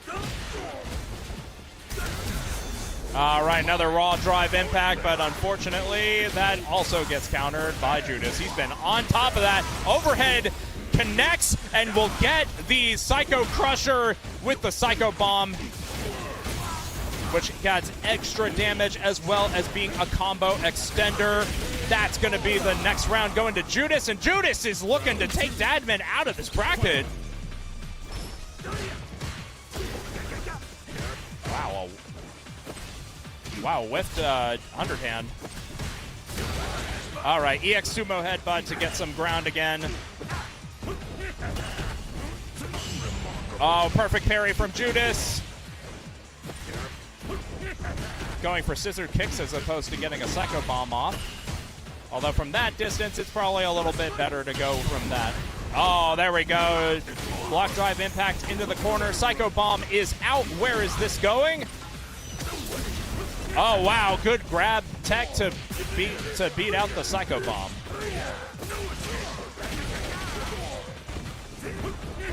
Oh, wow. There we go. Putting Dadman into burnout. This is looking like a real bad spot for him to be in. All right, will he survive? Will he understand? Will he know? Oh no, and that is a grab, and Dadman, unfortunately, is out of the tournament as Judas moves on in the loser's bracket. But once again, please give a round of applause for Mr. Dadman. He played an incredible Honda game today. Definitely still understands that character extremely well, and we will miss him dearly. But thank you for coming out to Space City Beatdown today. Congratulations on your top 8 placement. And speaking of another tragic loss, we are now seeing the Rough Prophet again in the loser's bracket. This is Blood Falcon, or no, not Rough Prophet. Oh my God, I'm getting all of my names. Yeah, no, I'm getting all my names mixed up. Thank you. I got it on here, but thank you. I appreciate it. So we got almost said it again. Blood Falcon versus Armored Death. Now, this is another tragic one. 2 Houston locals looking to knock each other out of the bracket once again. Unfortunately, also 2 character loyalists. We got JP, first time up on the bracket, versus a very bald-looking M. Bison. Now, this is what I'm a little bit more familiar with Armored Death playing. Unfortunately, he ran a different character last time we saw him. He ran Sagat, so maybe he's looking for something a little bit more familiar. 2 Psycho users going up against each other. Blood Falcon, of course, using JP, a character who has remained extremely solid from the very top ever since this game's inception. Although he has to understand that Blood Falcon's definitely been bigger on the whole Psycho game, also using his level 1 to cash it out real fast. There we go. That is Armored Death on the up and up.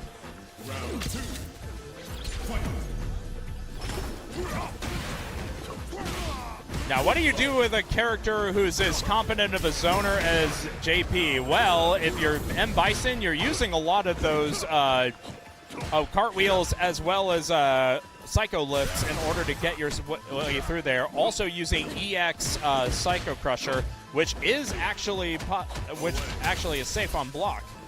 So he's looking for anything to get the to close the difference, including like a raw slide, as you guys saw earlier. All right. Raw drive impact to kind of keep him at bay a little bit. Good.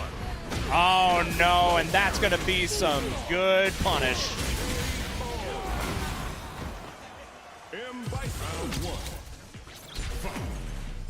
All right, that's Armored Death up on one. Let's see if Blood Falcon has an answer for this. The problem is that Blood Falcon, with the way that Armored Death has been playing, it really doesn't seem like Falcon's been able to get much of his tried and true game plan started. Oh, wow, Psycho Grab, though. Okay, trying to get some pressure started off in the corner. Blood Falcon now kind of starting to hang back because he's worried about, like, fighting Bison up close. Hey, I don't blame him. Yo, that's a amazing perfect parry. Gets out of there with a teleport. Okay, now both of them are kind of scared to kind of approach each other, which I kind of understand. Both of them seem to be a lot more, like, structurally sound. Of course, when I say that now, it looks like Blood Falcon is going to get eaten up by Armored Death's. Oh, there's the overhead. Oh, but way to drop. And that's some damage. Now, Armored Death on set point.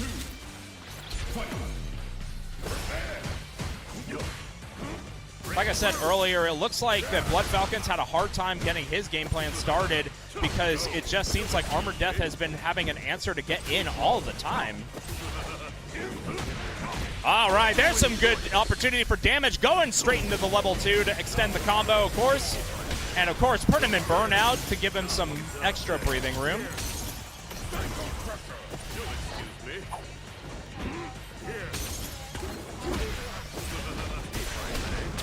Oh, there we go. Stun in the corner. We're going to get some good damage off of this. Oh, I spoke too soon.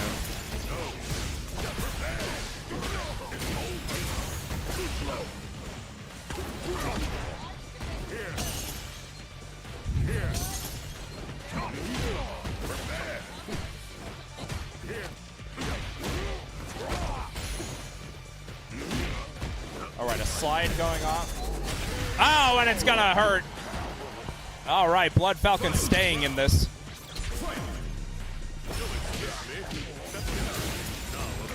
All right, now it's starting to look like Blood Falcon's getting way more of his game plan going. A lot of extra pierces and such, and his golem's going out. Oh, wow, just drive rush right through that golem. All right, OD Amnesia, gonna keep him on the up and up.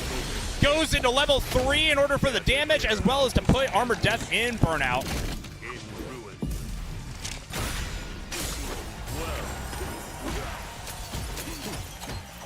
Oh, this is a real bad spot, but unfortunately for Blood Falcon, it looks like Armored Death actually called what he was going to do, going into his own level 3, which won't put him in burnout just yet. But it'll definitely keep him at bay a little bit. And Bison does not need a whole lot to kill you either. Oh, no, wait! Ah, there we go. It looks like Armored Death is going to be moving on in the loser's bracket. But once again, ladies and gentlemen, please give it up for Blood Falcon for still having a great show with JP.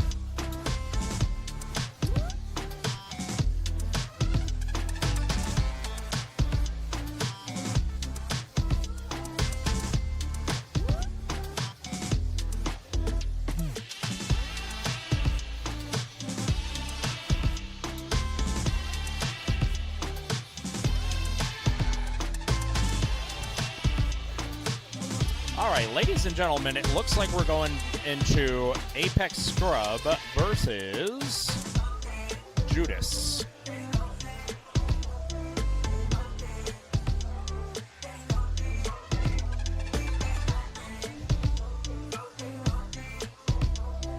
All right, so it's going to be, once again, Apex Scrub versus Judas up in this losers quarterfinal today. Ladies and gentlemen, if you're just joining us today, I'm Cinemuffins here on commentary for Space City Beatdown Street Fighter 6 Top 8. Now, we're in losers quarters today, which unfortunately means one of these dudes is going to have to get sent home. Hopefully it's not too long of a drive for either folks heading home, although I say that I-69 is closed, unfortunately, which means it's going to be a long drive home for just about everybody here, so get comfortable. Okay, so this will be a much more interesting match for Apex Scrub, because Lily has a lot of the same trajectory as Bison does. Doing a lot of stuff to like advance forward, getting those win stocks, and being able to pressure with fun little spin moves like Bison does, either a cartwheel or an EX Psycho Pressure. So this will be an interesting game because it's going to be essentially two battleships going up against each other and knocking each other straight with their noggins. Well, we'll see how this goes. Who will get sent home? It's the Gerber baby versus the Dictator. Cry for mercy. Round one. Oh wow! Already starting out strong with a kick getting thrown out. Tries to get cheeky with an overhead, but Apex Scrub is holding himself out. All right, we already got Apex Scrub doing a really good job.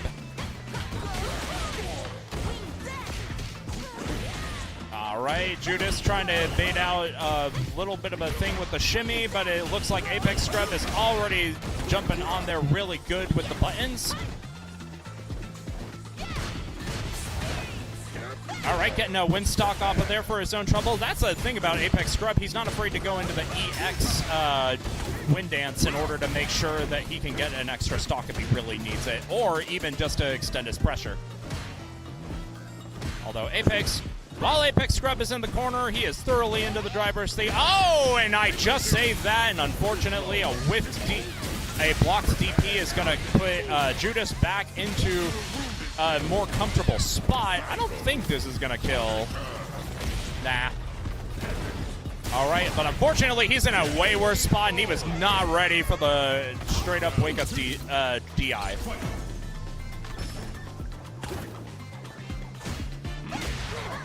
It's okay. Apex was doing really well that round. Hey, we go into our own level 2 to get some good-ass damage. Although Judas just goes for a straight-up cartwheel in order to stop any kind of extra pressure coming out from Apex Scrub. Now, this is kind of more or less what I expected the match to kind of delve into. Oh, wow, a whipped command grab going into level 1 to increase the damage as well as increase the pressure. It looks like Judas is looking to wrap this one up real fast, but will Apex Scrub give him the opportunity? Man, 2 heavy kicks in a row. I'm back in Street Fighter V already. There we go. Apex Scrub coming back in from the depths of hell. Final round. Level 2 up on the deck for Apex Scrub, so there's a chance for him to get some good-ass damage from Lily off of a lot of different stuff. If he could get it, but there's another whiff TP. What's going on? Tournament nerves, everybody. It happens to the best of us. Level 1 just to tap out some damage. That was another good update that she's gotten. Oh, I really thought he was about to go into the level 2, but it doesn't matter. That is Apex Scrub up with 1 round.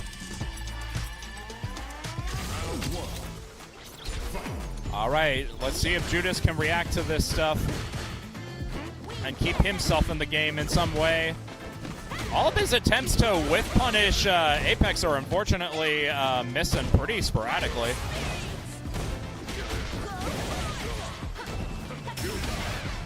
Alrighty, now he's out of the corner.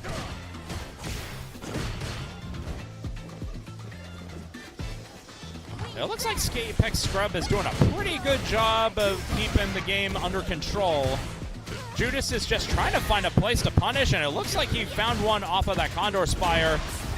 There you go, and Apex Scrub is on set point.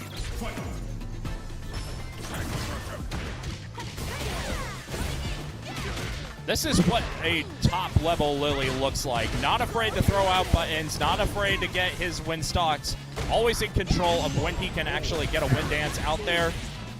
Although, I say that, and Judas is definitely no slouch when it comes to Bison either. So he finds his way out of the corner, gets Apex Scrub into the corner, seeing what we can do. Oh, but that's a level 2! Not even close to killing just yet, but there's one more interaction that Apex Scrub will need in order to get the win.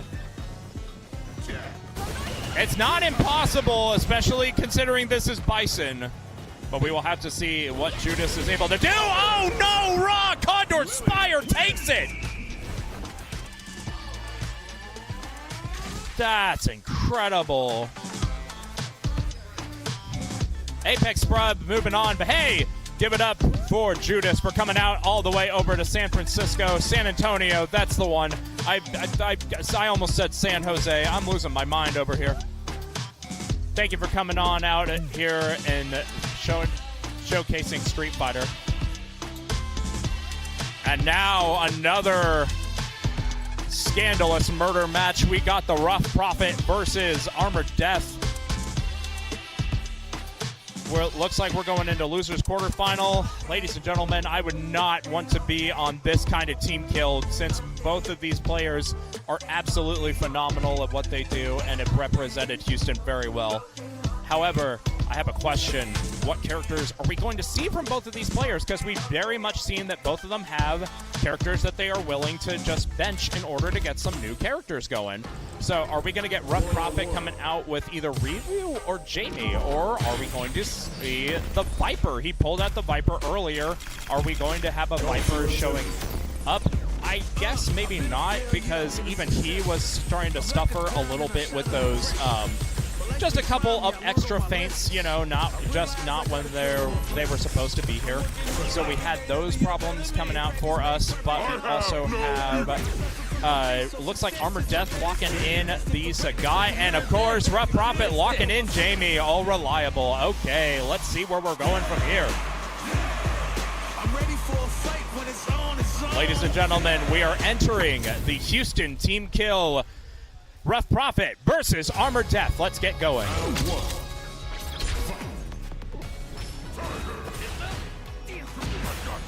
All right, we got Rough Prophet on the receiving end of Armored Death's pressure right now. Now, keep in mind, whenever you start to see the screen shake a little, that means that Tiger Knee was out far enough to where that's actually safe on block. It's actually a really solid way of determining whether or not it's your turn or not, or whether you have to hold that, just in case anybody was curious. And speaking of curiosity, it looks like Armored Death decided to move himself in there with a drive impact and get him just to see if he could get away with it. And it looks like the Rough Prophet already on the back end. Armored Death up 1 point. All right, drive rush into a grab just to get the drink. That's already a solid way to getting his game plan started. Another sweep in order to get another drink. Now another game plan getting going. All right, Armored Death having a hard time securing his spot up with Rough Prophet. EX breakdance into some more damage into the corner. Good gracious God, is this damage coming from Jamie? That's crazy. All right, level 2 to get some damage in. Or just keep him down onto the ground so he can keep him secure. Not much that did, unfortunately, because it looks like Armored Death is down with Rough Prophet. 1-1 already. Both of these players putting on a hell of a show for everybody. All right, we got a good combo coming out from Rough Prophet, getting him closer into the corner, getting a drink on deck. Another drink on deck. It's already starting to look pretty good for Rough Prophet, although Armored Death is still trying to get some damage out. Got a block on that overhead, but got some extra damage on top of it. All right, but that's Rough Prophet getting him into the corner. Oh, missed grab, but it's okay. That DP is still going to come out. Speaking of DPs, of course, Old Reliable comes out for an OD tiebreaker uppercut. All right, one more guess. That could have been so over, it's not even funny. Oh, there we go. There is the blocked punish. You have to understand, one of these guys is going home. That makes this so much more scary. Drive, rush, grab into it. All right, here we go. Do we get some extra damage? Armored Death is just not afraid to even approach him right now. Rough Prophet finally getting a drink, but it might be a little bit too late. I don't know. We'll see. That's another drink up on deck. Some damage for his trouble, getting him ever so closer to the corner. There we go. Now is Rough Prophet's time to shine. Drive. Oh, here we go. Yeah, that'll do it. If he lands this next one, Tiger Cannon gets that win for him. All right, let's see. Armored Death trying to stay in this as best as he possibly can. That's another safe on block. Oh, but there we go. EXDP, let's get it. As you can see, both of these characters have an advancing low kick that definitely gives them some good time to actually get in on each other. So now it's just a matter of who's getting in where. But oh, hey, we got Rough Prophet going in with a level 3 because he knows at some point he'll get it back next round. Except he also wants to get some damage up onto the table. We're going with a raw, heavy breakdance. And there we go, perfect KO for Rough Prophet. That is a set point for Rough Prophet. Armored Death on Tournament Life. All right, another, oh no! No real punishes there for Rough Prophet, but that is okay. He's gonna take that opportunity to get 2 drinks up on the board, and now he's up to 3.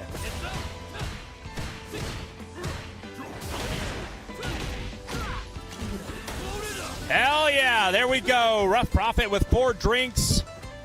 Bare chest out, getting ready for the next swing. Another palm coming out for his trouble. Not a whole lot of meter to work with, but we got EX. Breakdance. Armored Death is on the cusp of death. He has got to be really careful with where he's swinging. Oh my God. This will be amazing if he manages to pull it out. Oh my God! He's alive and staying in this! That is 2/3 of his skull completely broken off of that one interaction. Goodness gracious. Alrighty. Guys, this is Houston. We be swinging. That was a desperation combo if I ever saw one. That was incredible. All right, good overhead. It looks like Armored Death is a little bit back into the driver's seat. Understandably, Rough Prophet might be a little bit more shaken up, and that is a perfect coming out from Armored Death. That is set point for Armored Death. Oh, he is not scared at this point. It looks like Rough Prophet is finding his mark too. Gets a drink up on the board. That's already a little bit better than last time. All right, getting him into the corner. Another drink up on the board. Choosing not to finish it. I wonder if that's a way to get him a little bit more advantage on Wake Up.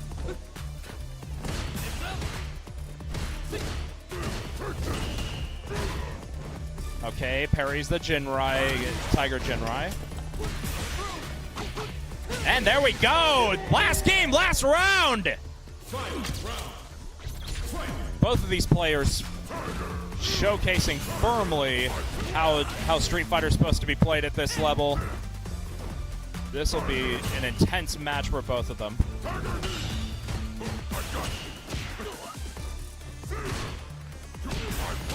Alrighty, it looks like Armored Death is going to take this opportunity to get him square into the corner, going into level 3!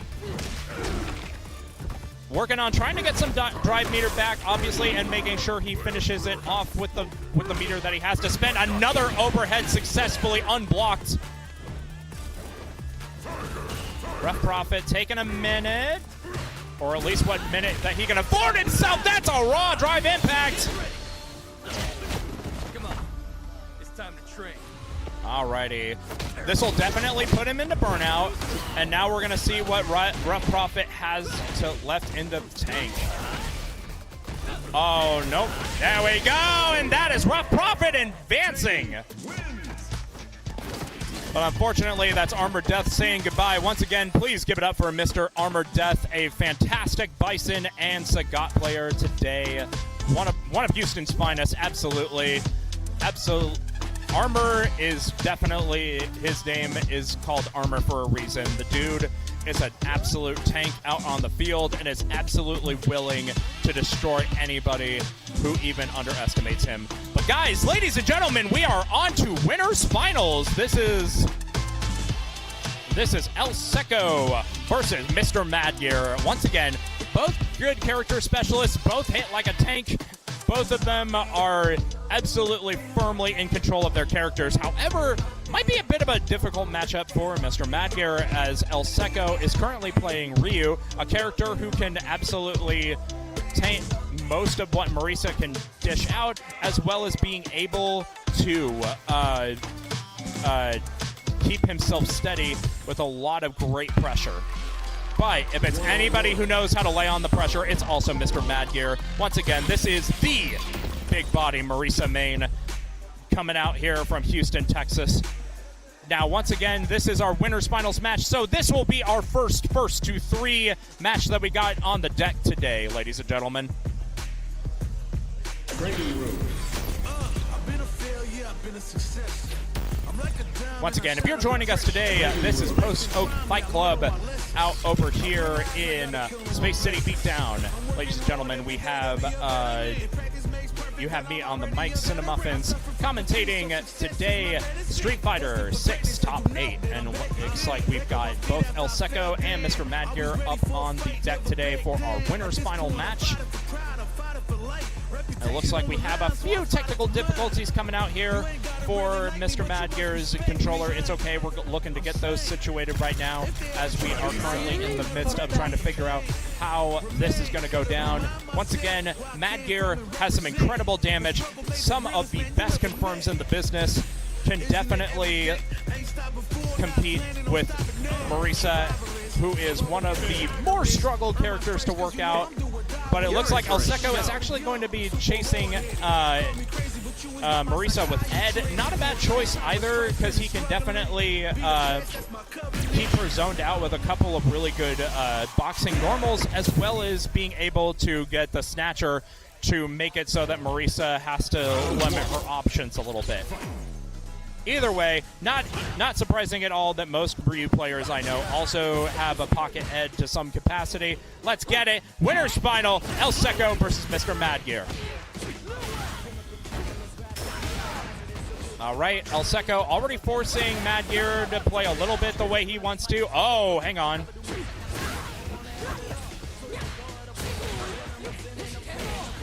All right, this is Madgear getting El Seco into the corner. Let's see what he ends up doing with that. All righty.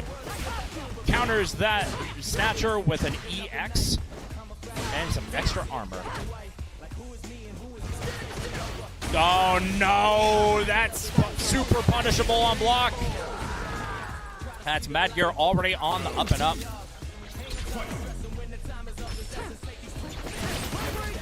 All right, there's the Snatcher. Oh, whiff grab, but unfortunately doesn't get anything for it.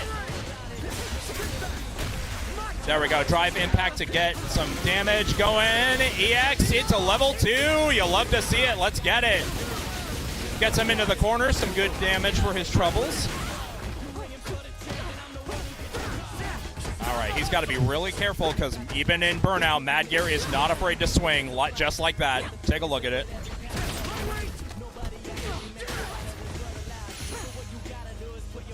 All right. All righty. Oh, no! Weird drop from El Seco going into level 3. Because this will get him immediately over into the corner, as well as get some extra damage. There we go. Level 1. Good reflexes coming out for El Seco. 1-1.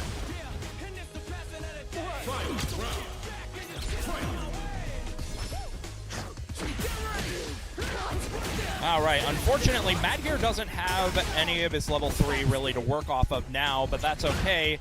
He's still keeping into this. Oh, wow, raw uppercut. Wow, parries the low kick. Going into level 2 just to get Marisa back into burnout. This is not looking great for Madgear right now.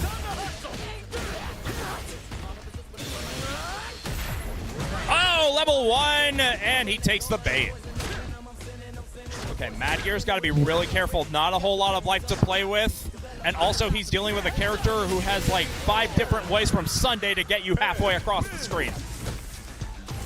It looks like El Seco's going to take that first round, but we are not done here yet. It's our first to 3 game. Oh, wow. There we go. Heavy kick coming out for Madgear and giving him a great amount of damage, but it looks like El Seco got him with the parry. All right, now is swinging time. El Seco trying to keep him out with Psycho Snatcher, while Madgear is trying his best to get some other stuff in there. All righty, we got some good stuff coming out from El Seco. There we go. Baits the armor reversal with a drive impact. This now is Madgear again in the corner. Level 1 to get himself out of there again. Once again, Madgear really great at spending resources, but unfortunately that's a level 2. No extra follow-up off of it. That's another perfect parry, and that's El Seco getting his next round.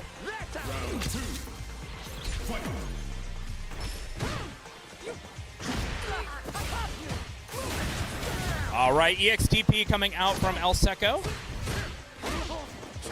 It's not the best EXTP in the world, but again, it's one. Use it if you got it.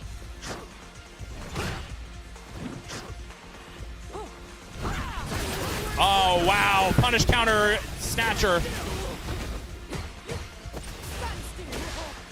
Oh, wow. That could have been really something cool. Madgear is just trying to keep him into the corner. Not really overextending really hard. Not doing anything too crazy. He is very thoroughly aware of how this is supposed to work. Looks like El Seco was trying to catch him with a shimmy. Good draw, drive, impact, and it looks like this will get him the finish that he's looking for. And now we're back to 1-1 once again. Get ready, guys. We're in for the long haul. This is a slobber knocker from both of these players.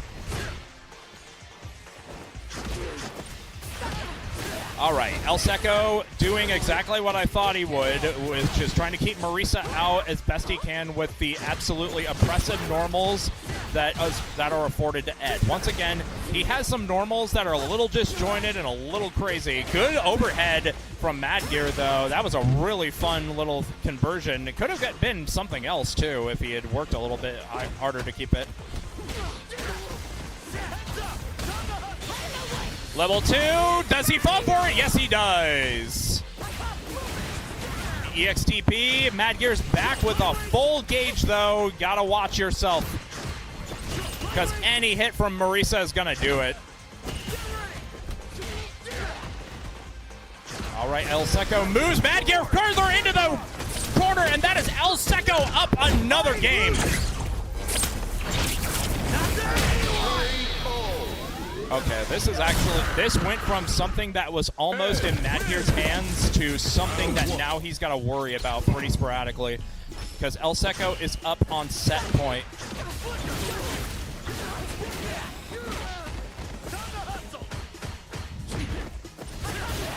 Oh, once again, El Seco keeping him out with normals and snatcher. There you go. There's the armor working as intended.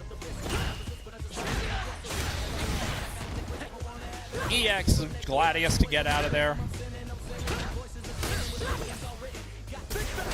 Again, tries to get Gladius to work. Oh, no. And that's going to do it. El Seco on set point. Madgear's got to make a couple of adjustments. Again, the biggest thing is that El Seco just keeps keeping him out of there with both normals and the Psycho Snatcher, which are both problems when it comes to Marisa trying anywhere. Hey, he tried to get an EX rope-a-dope going, but unfortunately was stopped by Marisa's just raw force. Scoot him. All right, now he's in the burnout and in the corner. This is exactly what Mad Gear wants. Unfortunately, El Seco still has those. Even in burnout, El Seco is doing a pretty good job of keeping him out with those normals and the snatcher. Once again, we got another level 1. El Seco's looking to wrap this game up. Perfect parry coming out. Will the level 1 be enough? Yes, it will. Ladies and gentlemen, that is El Seco moving on to grand finals. Unfortunately, Mad Gear sent to the loser's bracket, but that's okay. He is not out of this yet. He's still got a lot in him. He's still working his best. Once again, both extremely solid players, but unfortunately one of them was just a little bit more prepared for Marisa than the other. But we will see if Mr. Mad Gear gets his run back at some point, because right now we've got Rough Prophet versus Apex Scrub going at against each other. Once again, both players playing lower than usual characters, but hey, that works out for them as...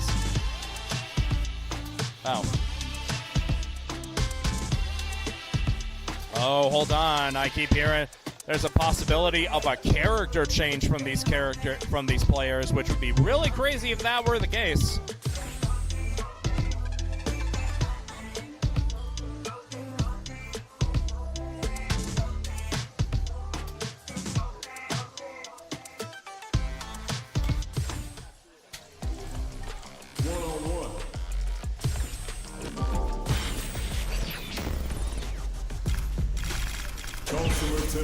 Survivalist, heroic as a tiger.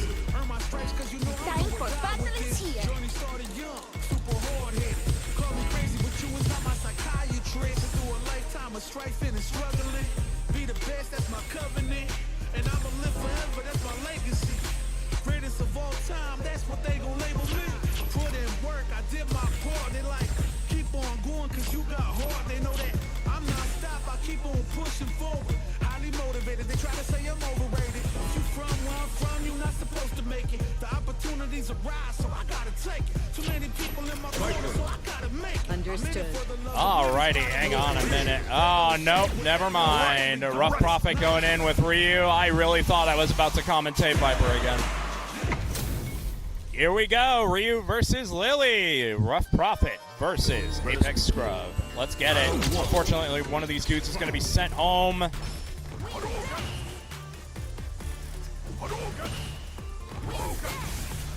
Now, one of the key things Apex is going to have to remember about this is that Ryu has buttons. But that's okay, because Lily only really needs one.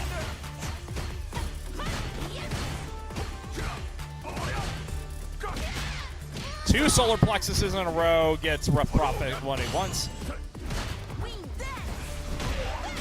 Oh, wow, raw heavy kick into there. Don't know why he decided to do that. There we go. All right, Apex Scrub has got Rough Prophet in a really rough spot. I didn't mean for that pun, I'm sorry. DP keeps him away, but it looks like they're currently trying to hit him with buttons and such. EX Condor Spire stops that drive impact opportunity. We're already off to a good start for Apex Scrub. Not an easy feat with Ryu, trust me. Hey, there we go. Raw Condor Spire gets a Windstock ready for his troubles. But it looks like Rough Prophet playing a little bit more of a safer Ryu right now. Not really doing anything too crazy. Gets a solar plexus. There we go. A grab off of that. Again, it seems like Rough Prophet is keeping a lot of his fundamentals ahead. Good anti-air capabilities, keeping the sky safe.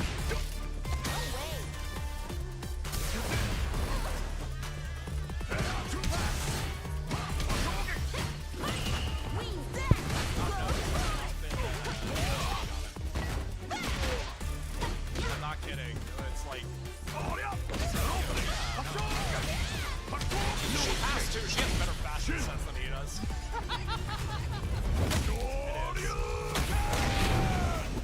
Alrighty, it looks like Apex Scrub is on the back foot right now.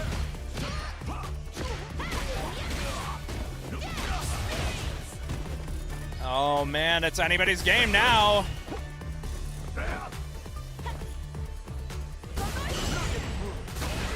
Oh, gets a perfect carry into EX Shoryuken, and that sweep's gonna do it. 1-1. Let's get going. Oh wow, drive rush into the wind dance. If you have somebody who's a little bit trigger happy with buttons, that's an incredible tool if you're playing Lily.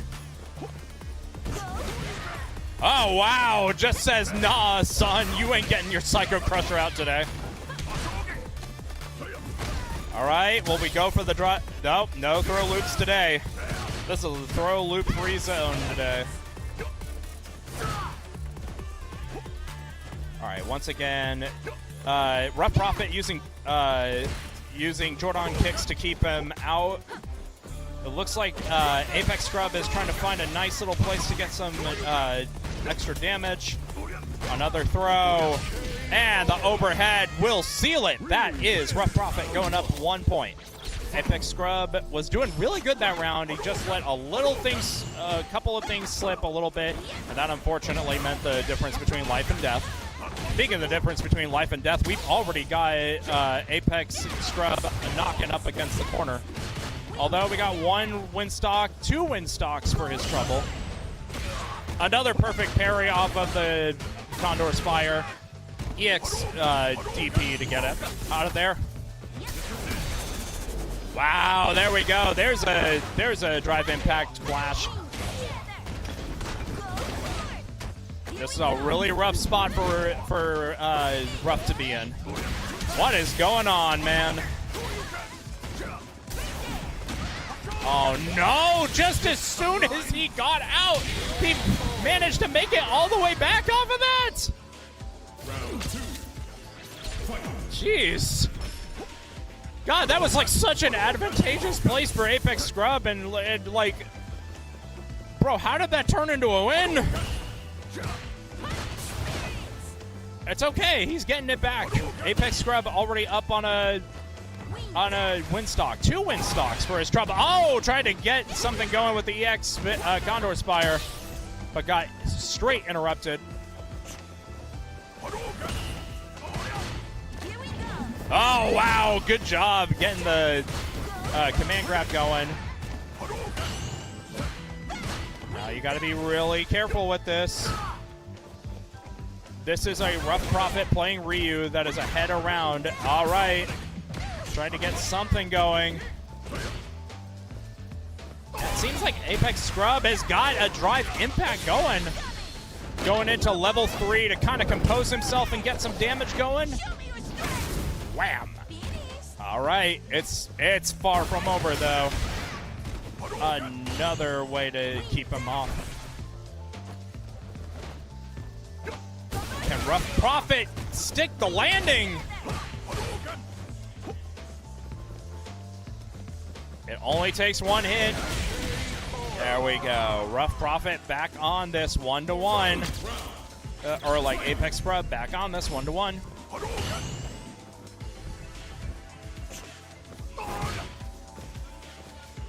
Okay, once again, he's going to have to watch a little bit closely because now Rough Prophet is being a lot more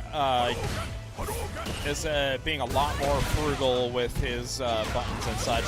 Another Condor Spire is going to get him over into the corner. This is looking already really good for Apex Scrub.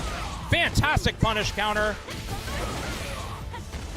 I really thought he was going to go into level 1 for the extra damage, but maybe he doesn't want to risk it. That is another drive reversal. Ah, there we go. Drive impact clash. Level 1 this time, not level 3. Will Rough Prophet be able to stay in this? Keep in mind.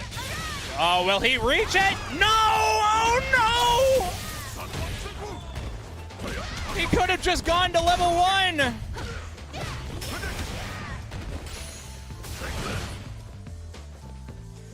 He's got to be really careful. That's a great drive impact. Everybody berating his ass for like being so nonchalant about it. Oh, there we go. Speaking of drive impacts, let's get it going. We are back on to 1-1. Rough Prophet versus Apex Scrub. Where is this going, ladies and gentlemen?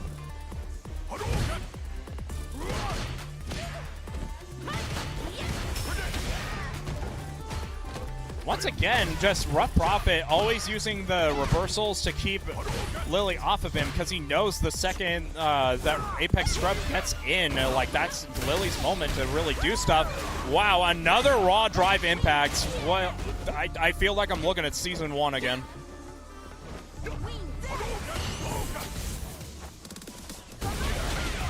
EX Condor Spire to get it, try to get him a little further into the corner. Once again, another drive reversal to keep him away.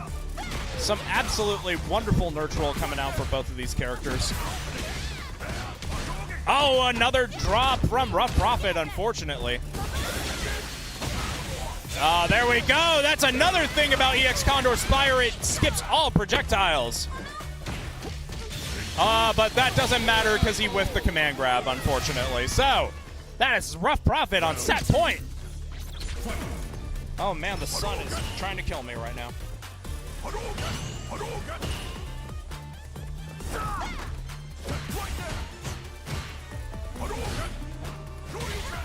There's another sky protecting DP.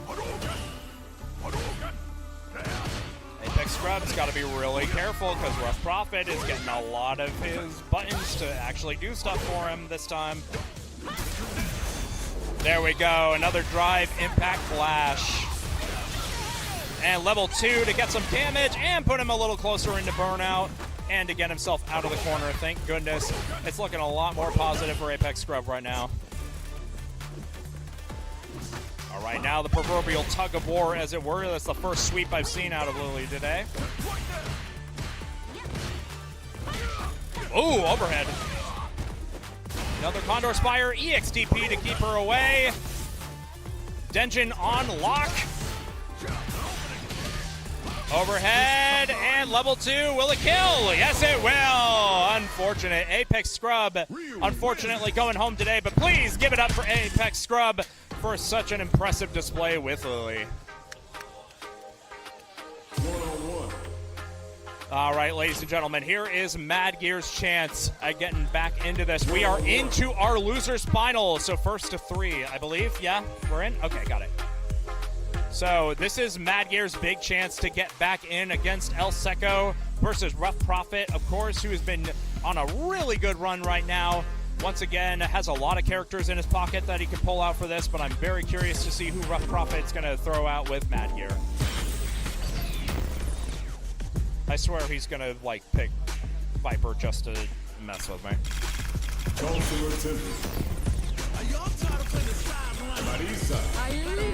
Once again, if you're joining us today, this is Post Oak Ice House hosting Space City Beatdown. I am here, your commentator today, Cinemuffins, and today we are in our top 8, now into the losers finals up against Rough Prophet and Mr. Mad Gear. 2 Houston regulars, absolutely incredible. Two absolutely incredible players in and of themselves. Oh my God, yeah, we're going into it. Oh no, we're not. He is trolling my ass really hard with whoever he's choosing to pick.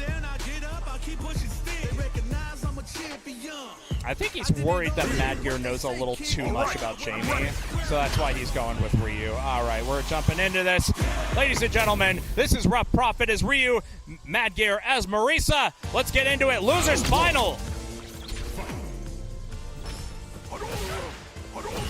I think that's Seku's theme playing on this stage too. That's funny.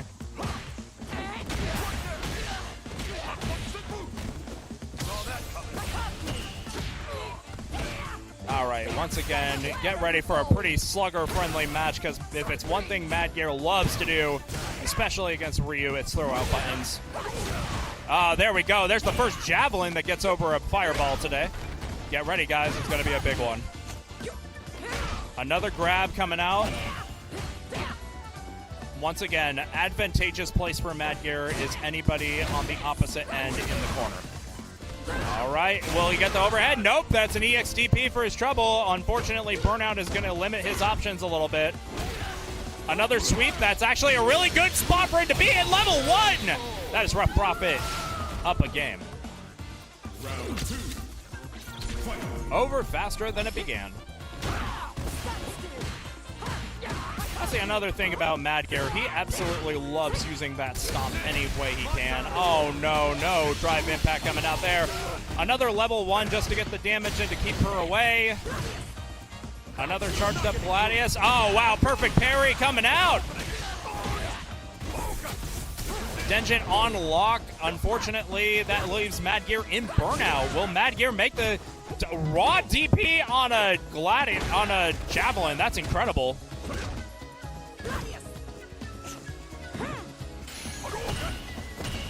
All right, that's Mad Gear back with some drive. Let's see if he can keep it up. Oh, no. That's already Rough Prophet up 1 game.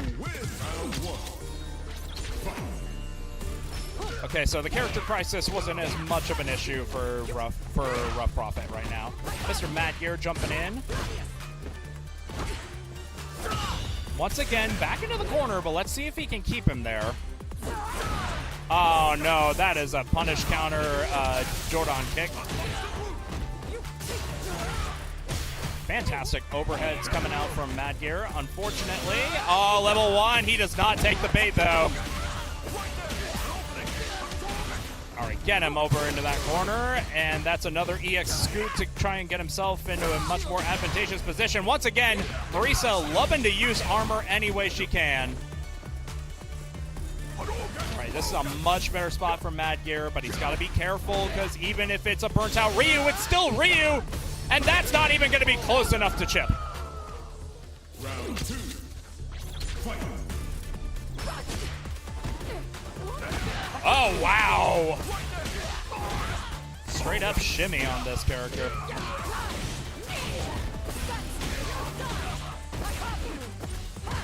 All right, Mad Gear's playing a little bit more like heavy now. He needs to keep up this momentum. Unfortunately, it looks like Rough Prophet is trying to hold on to the momentum himself by doing level 3 into the corner. Once again, not the worst thing in the world, but if he decides to do EX scoot him, it is going to limit his options, unfortunately. And just like clockwork, he's already back with that. Oh, raw heavy punch.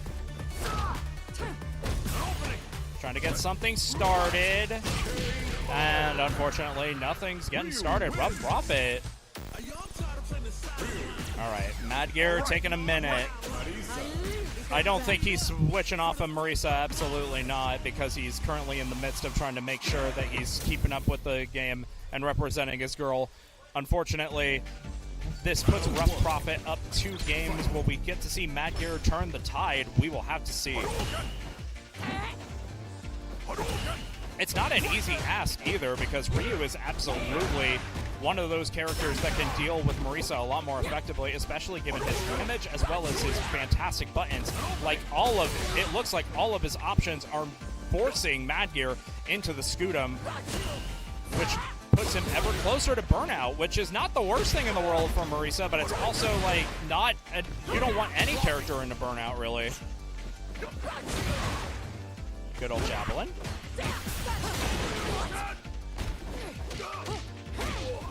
All right, Mad Gear on a good foot this time. Level 1, though. That's not a bad way to get things started. There we go. Mad Gear up a game. Let's go.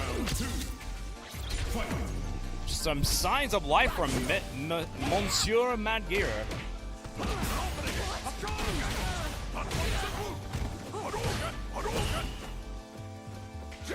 But the question is, will he be able to keep it up? That sweep did not look promising.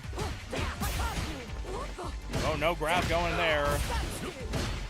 Rough Prophet is very aware of how the grab situation is supposed to go. Oh, there's a sweep coming out for Rough Prophet.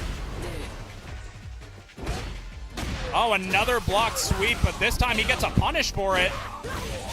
Going into level 3 to secure some damage as well as secure the burnout. All right, this is already looking good for Mad Gear. Can he keep it up? Will the raw level 1 come out? Raw level 2 came out. I was half right. Right, that's Mad Gear already up a game already. Hey, we're off to a good start today. EX Scudum beats out the drive rush.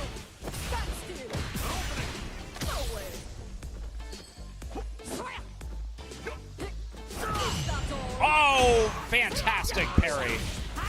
Mad Gear getting Rough Prophet into the corner. This is nothing but good news for Marisa. A lot of burn gauge to go through also.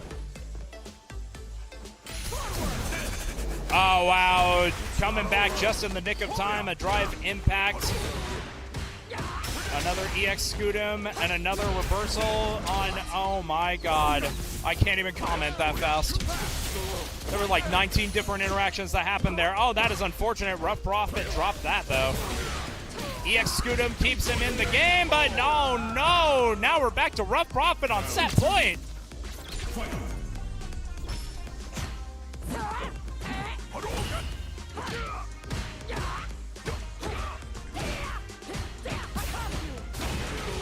Okay, so now you get to see a little bit more of the buttons that Mad Gear's using to save this. Oh, wow, Drive Impact gets it.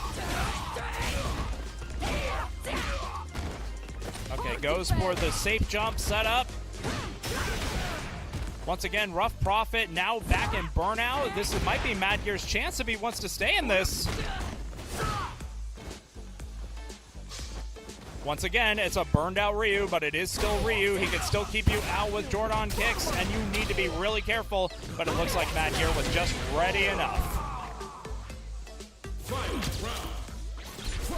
Alrighty, now we're back on set, or we're back on game point for Mad Gear, set point for Rough Prophet. Oh, wow, there goes the stomp. Nice Gladius. Rough Prophet being very patient, making sure he doesn't overextend. Almost got something off of that jump in. Now Mad Gear's spending this time to like tease him in the corner. Oh, tried to get the perfect parry off of the javelin. Man, still no perfect parry off of the javelin. Will this be the damage he's looking for? Yes, that's a perfect KO. And Mad Gear is already up 2-2. Going back to character select once again, we're going to see if, we're going to see if Rough Prophet decides to switch off the character. Will he go to the crazy new pick Crimson Viper, who literally came out 3 days ago, or will he go back to Jamie Siu? Oh no, going straight back to Ryu. Like I said, he felt pretty confident about his way, the way that he was handling the situation. It's just a matter of, unfortunately, it just seems like Ryu is just a very... I mean, Ryu can work with this matchup. He's just like, he just needs to get back that confidence he had the first 2 rounds. And that's already a really good confidence booster.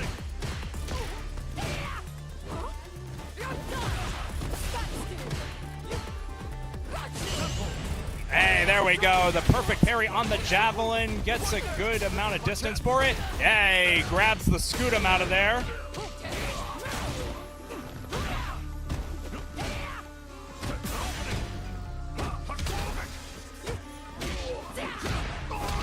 Oh, Jordan kick gets more distance between them. Oh, that's Mad Gear out of Burnout. That's actually a really good spot for him, especially with Marisa. Oh, wow. That was a really good response. And level 2. And there we go. All right, that's set point for Rough Prophet. It's starting to get way more intense as time goes on. Unfortunately, he really dropped that one. This is absolutely Mad Gear's time to get some damage in, and he is not going to waste that opportunity. There we go. Baited out the drive impact. Is Mad Gear getting back into this? One more should do it. All right, set point for both Rough Prophet and Mad Gear. One of these dudes is going home. This is already terrifying. EX Javelin gets him out of there. Another grab for his trouble, and now Rough Prophet's back in the corner, but a drive impact is going to get him out of there, no problem. Oh, there's a free punish. Madgear opting to hold on to his meter for that one, but hey, level 3, does it work? Will it actually kill? No, but it'll get him some great damage as well as put Rough Prophet into the corner. This is a really bad spot for Rough Prophet right now. But will Rough Prophet be able to make something out of it? He's out of options. He's gotten little to no health. He's in burnout, and that's the drive impact. That's Madgear moving back into Grand Finals. Ladies and gentlemen, give it up for Rough Prophet. Had one of the best runs I have seen in this bracket today. Absolutely incredible player. Playing 3 separate characters today also. The Jamie, the Ryu, the Crimson Viper at the very start of today. Ladies and gentlemen, we're jumping right into Grand Finals. As the sun sets over the Houston skies, ladies and gentlemen, once again, you're tuning into Space City Beatdown. I am your your commentator, Cinemuffins, here today commentating on top 8 for Street Fighter 6. We're moving into grand finals with El Seco and Mr. Madgear. This is a revenge match. Will we see Mr. Madgear take back his well-deserved spot in, will he cause the reset, or will he unfortunately be sent out of the bracket with El Seco, who has been playing an incredible game today?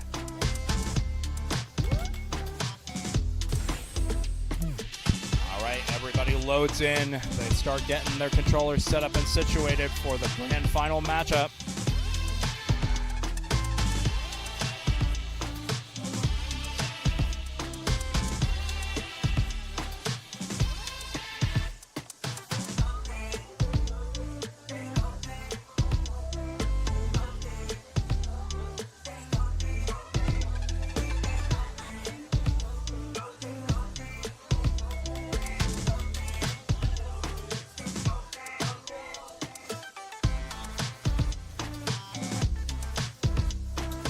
I can stand in front of you guys if that'll help.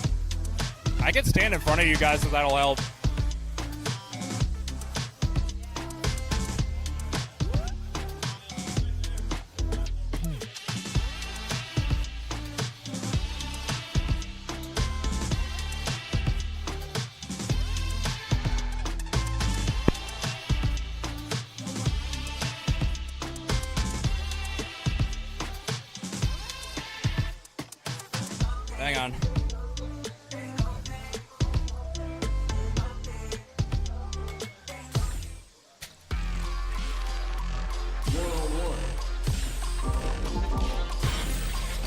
Oh, wow.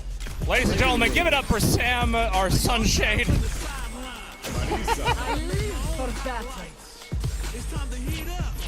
All right, gentlemen, you got to finish this game up fast, otherwise Sam's going to be burned to a crisp.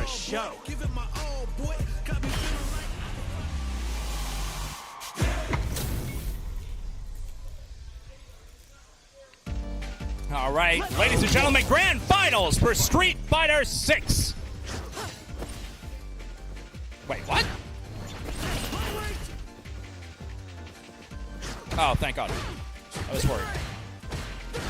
All right. Once again, we're seeing the same kind of problem match showing up for Madgear. El Seco is just keeping Marisa out with Psycho Snatchers as well as really disjointed buttons. That's interesting. I don't know why he was constantly hitting the ground there, but we'll see. All right, Madgear getting some leeway. Once again, into the corner, Madgear gets El Seco. All right, another EX Javelin that he EX Gladius that he blocks. Parried Drive Impact, parried Gladius. Madgear just wants to get some damage on El Seco, but it's easier said than done, especially somebody who's on top like this. Perfect parry on the Javelin. Are we getting level 2? Yes, we are. All right, not an adventurous level 2, but he did manage to get the damage. Round 2. Fight.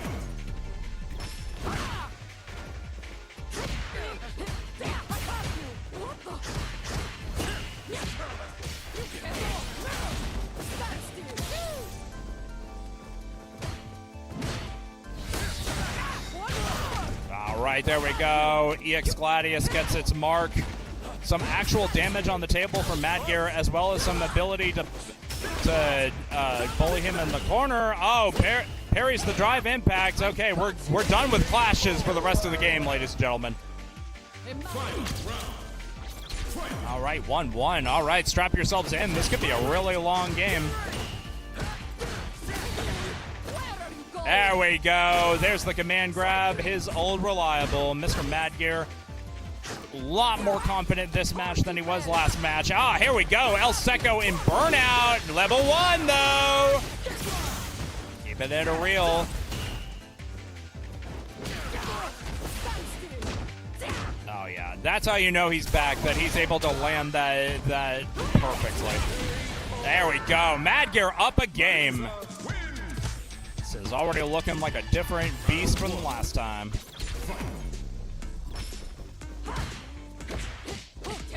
Okay, we got Mad Gear playing a little bit more reliably. Oh, dear, but the grab will do it.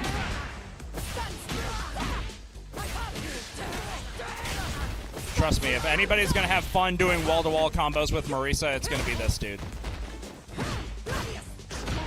Oh, wow! Oh, no, but that's a whiff on the heavy punch.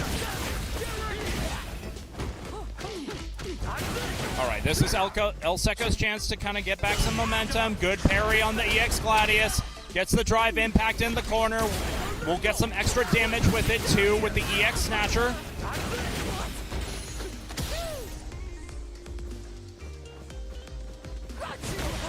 Oh, wow, he tried to drive rush under it. And it looks like Mad Gear is up another game.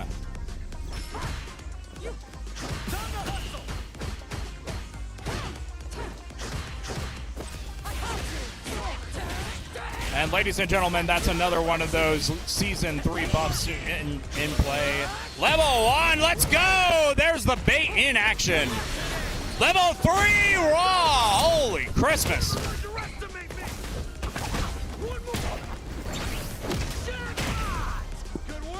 All right, El Seco was getting real tired of being bullied in the corner, but that's okay. Mr. Mad Gear's perfectly okay with bullying him in the center, is what I would say if he didn't just parry that.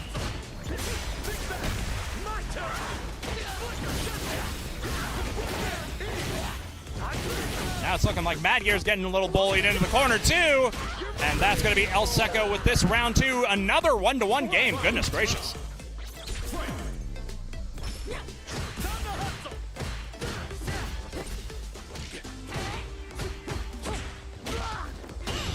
All right, once again, it's another slugfest from both of these players.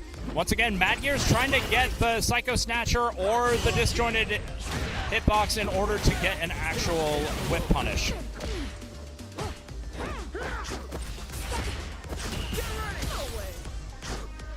I don't think I've seen many players who stay in the center of the screen for this long. Oh, there we go. There's another command grab. Let's go. Let's go.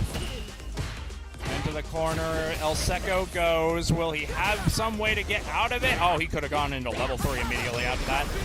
Speaking of going into level 3 immediately after that, this will put Mad Gear in Burnout as well as get El Seco back into it. Doesn't actually put him in critical art range. But El Seco's keeping it real. Oh my god, level 2's gonna take it! That's Mad Gear up 2 games! Marisa, round 1. Okay, El Seco noticeably on the back end from this game in comparison to the first game. There we go, there's that punish that he was looking for.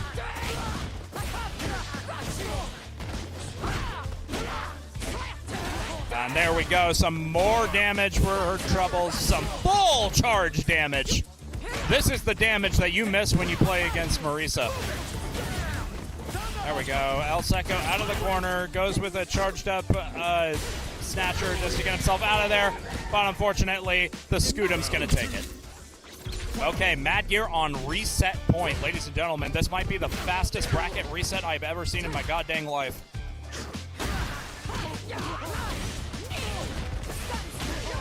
This is Mad Gear in peak form right now. It's starting to look like he's got a lot more damage going for him this time. Again, in burnout, but again, as Marisa, that's not the worst thing in the world. You're still going up against a soggy tungsten wall. Another perfect parry on the jump in. Oh, level 3 just to get back at the rest of his meter and get some damage. Mad Gear, is this possibly Mad Gear on a reset? Now you know history.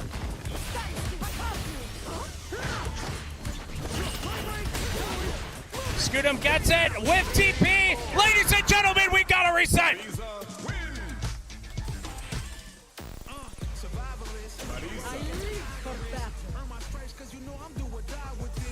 I know the score doesn't show it, but yes, we are on a grand finals reset. You're in for a show.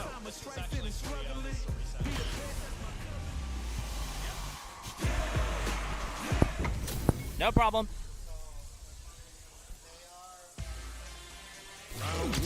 All right, ladies and gentlemen, we are on the grand finals reset. Mad Gear has now proven himself that he's a lot bigger, a lot more secure, but it looks like El Seco has traded in his patented Neo Shadowloo jacket for a much nicer, much more comfortable Neo Shadowloo jacket.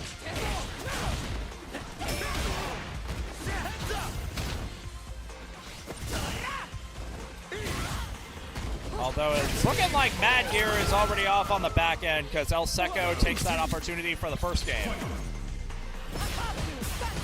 I mean it in no small terms. This is literally anybody's set. We're good. Thank you.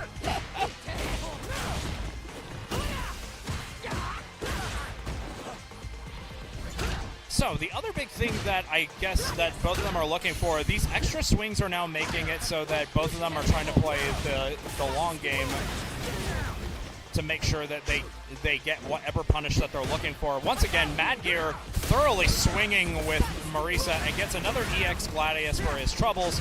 However, El Seco gets another EXDP for his troubles, and level 3 going straight into it. He doesn't want to take another chance to possibly miss out on another game.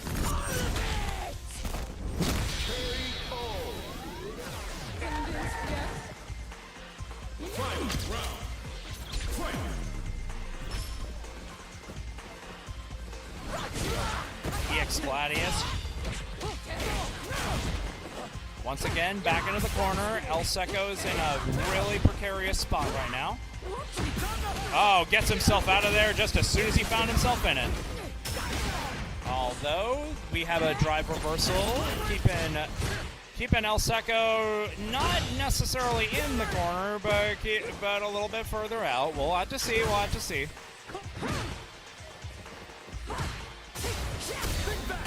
Yeah, beats out the low kick with a raw drive impact.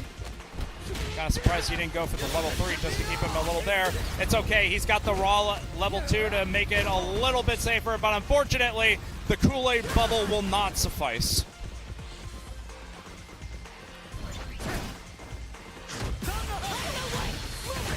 Oh, there we go. EX to stop the level 2. This is anybody's game now. But unfortunately, it's slipping farther and farther away from El Seco. And no using level 1. So that is Mad Gear up game 1. This is already looking 4-0.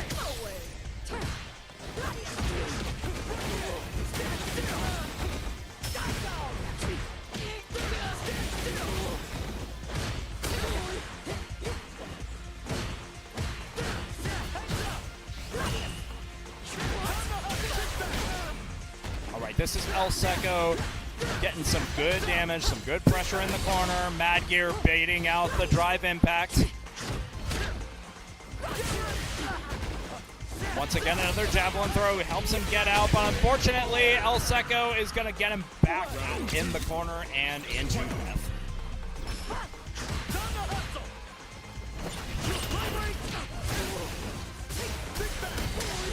All right, another EX Scudam to get him out of this.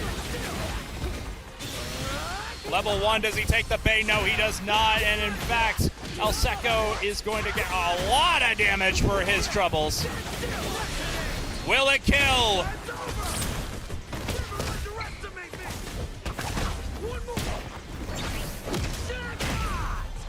Nope, not yet. Oh my goodness, I didn't even see the button come out.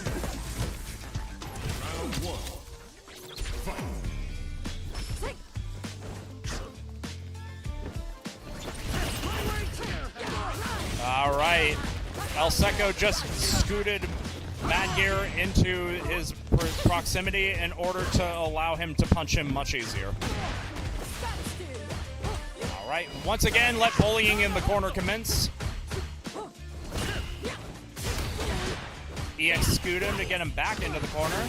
Disjointed hitboxes as well as a snatcher to try and get him out of there. There we go. Here we go. Here we go. Here we go. Once again, that's El Seco getting a bit of ground back. Unfortunately, this command grab is going to kill any lead he just had. EXTP will hopefully get him some of that back. Looking to try and burn out Mad Gear, hopefully without the Scootum. Level 2 to try and get some more ground covered. Oh, the last 3 hits work on him, though. Will Mad Gear be able to get out of this with no casualties? No, he will not. All right, that's El Seco up a game in the lead, finally. For what feels like the first time this entire set. Now it's his turn to bully him into the corner. EX Gladius for nothing. Another command grab coming out.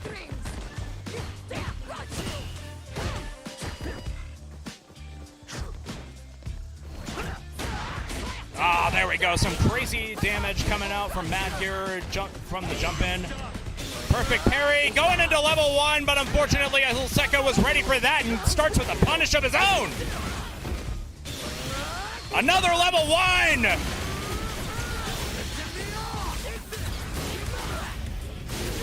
Mad Gear, buddy, he ain't that free. All right, that's El Seco on match point. Mad Gear sent him down to hell, but El Seco is making sure he doesn't leave either.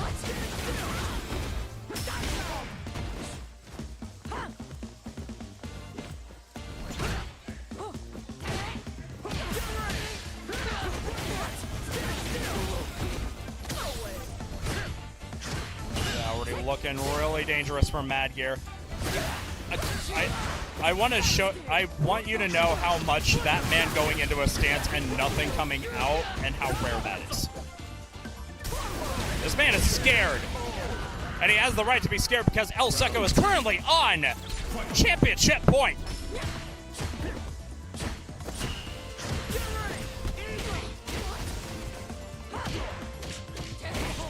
Mad Gear is showing some signs of life, trying to get some getting some damage going. Things are starting to snowball just a little bit. Yo, we got Evo Moment 37 out here.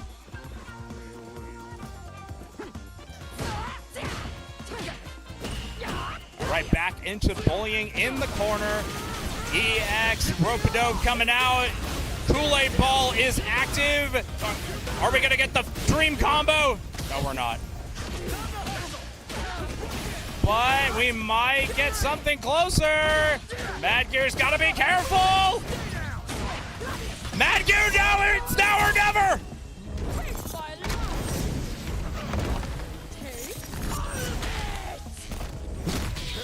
And that is one boxer pulverized in the corner. Mad Gear is hanging on to life by the threads. We have to see if Mad Gear's sacrifice will be worth it. That was a lot. That was a heavy, heavy price he paid to stay in this game. Mad Gear and El Seco, of course, going at each other in the middle right now. Both of them just trying to find a way to get something started. That anti-air combination will probably get something started. Baits him out with the EX Scootum, nothing off of that standing medium punch, but unfortunately, now we're back into this. Oh, perfect parry coming out, and just as soon as he found himself in there, he's getting himself out. Will Mad Gear be able to make it out of this? Oh no! Is this game? That's the Kool-Aid ball engaged, and that's it! El Seco is your Space City Beatdown champion! Stellar gameplay from all of you guys. Give it up for Mad Gear, El Seco, and give it up for Sam for being our curtain today. I'm telling you, we were really worried that you were going to become bacon all of a sudden. Oh my goodness.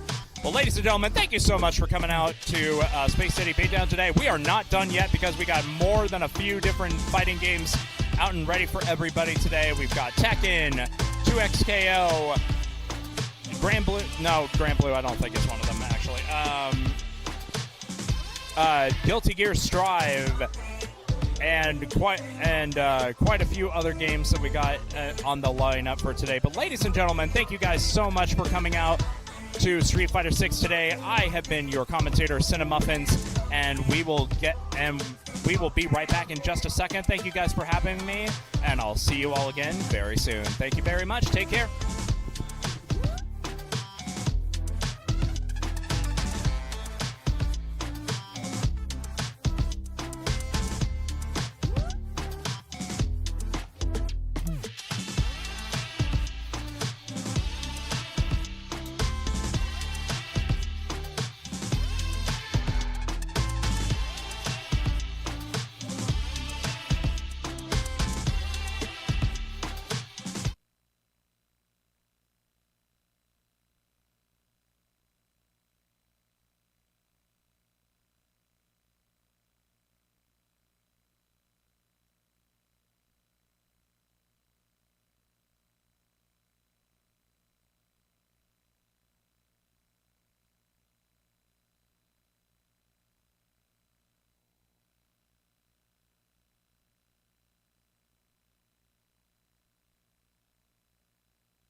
Shaolin. Excellent. Lydia Sobieska.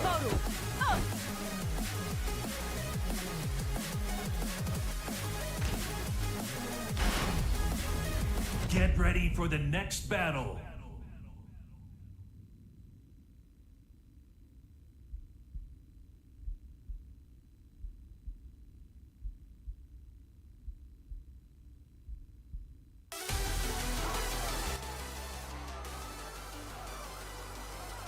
Bądźmy dumni. Round one. Fight.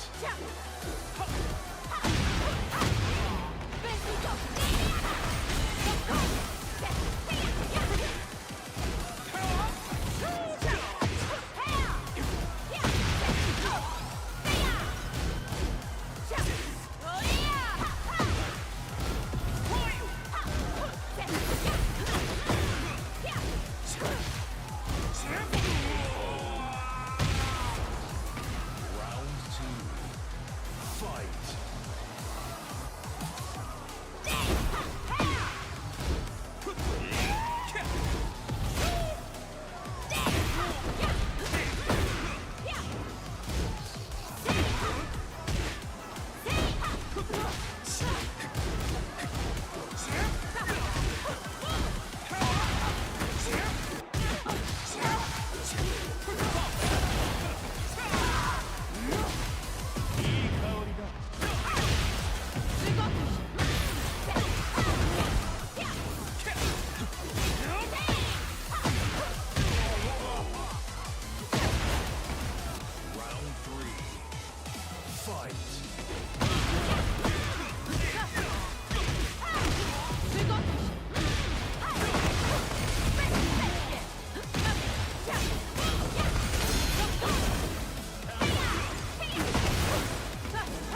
Muszę wygrać w imię wszystkich Polaków.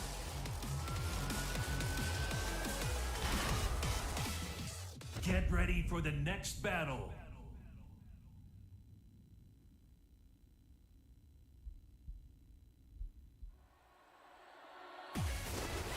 Round one.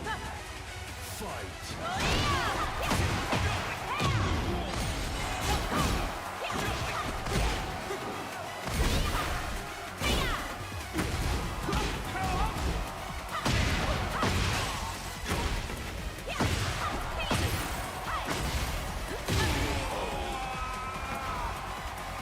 Round two.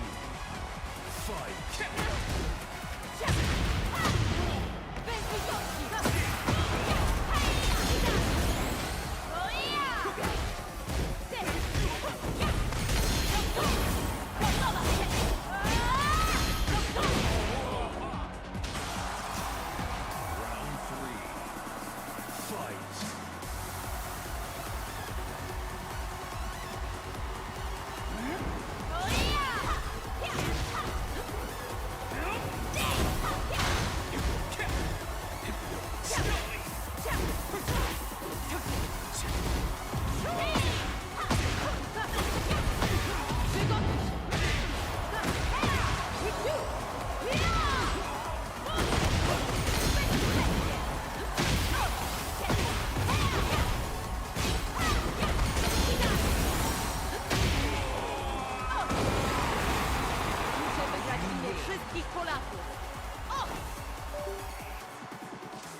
Get ready for the next battle.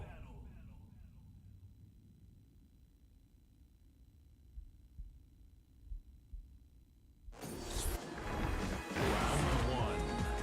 Fight.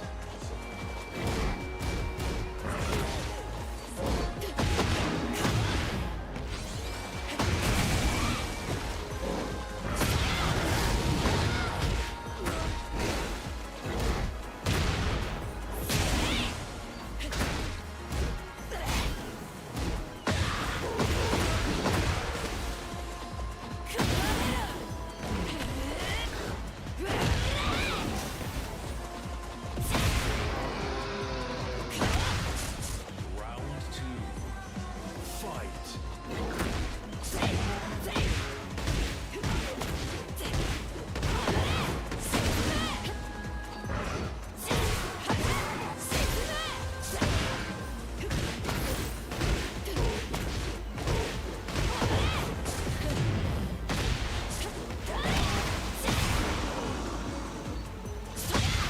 Round three.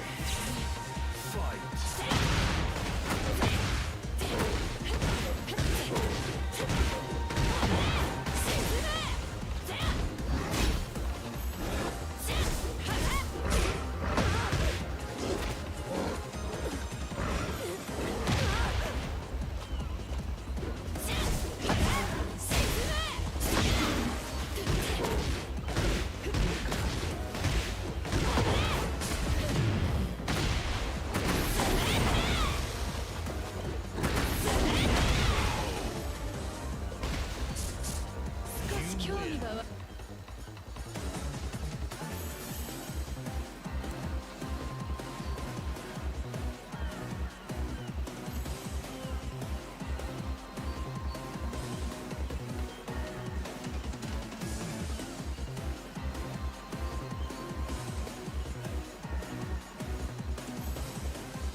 Get ready for the next battle.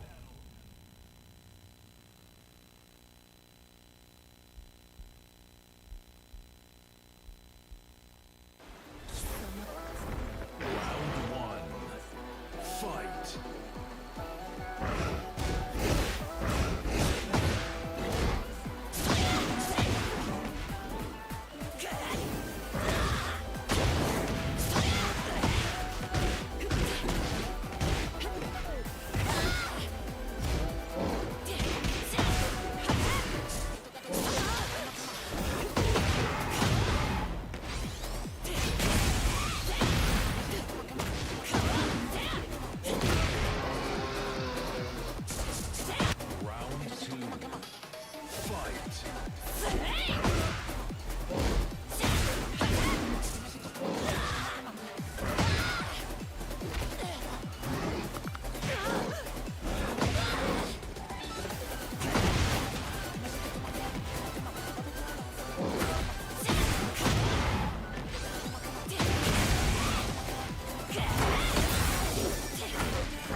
興味が湧いたぞ。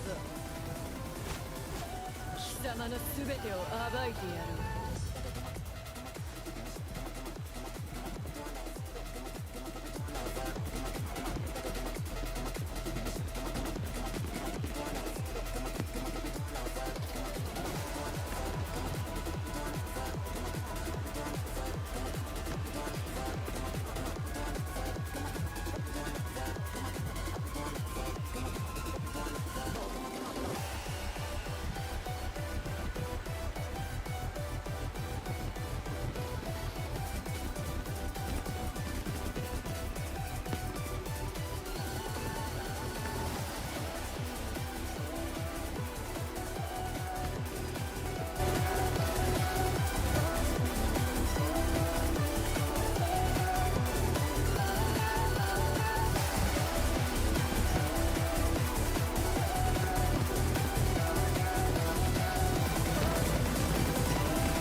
Get ready for the next battle.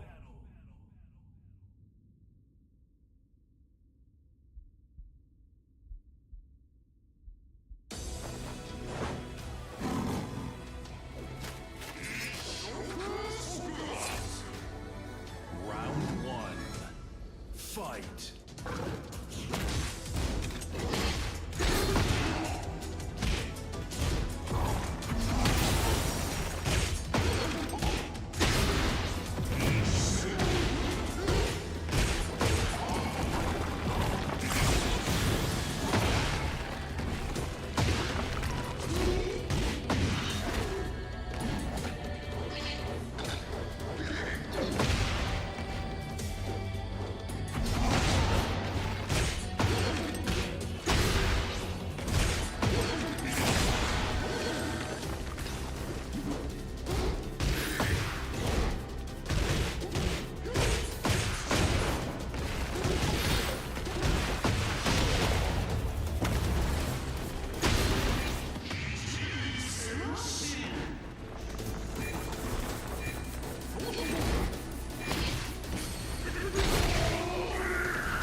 Get ready for the next battle.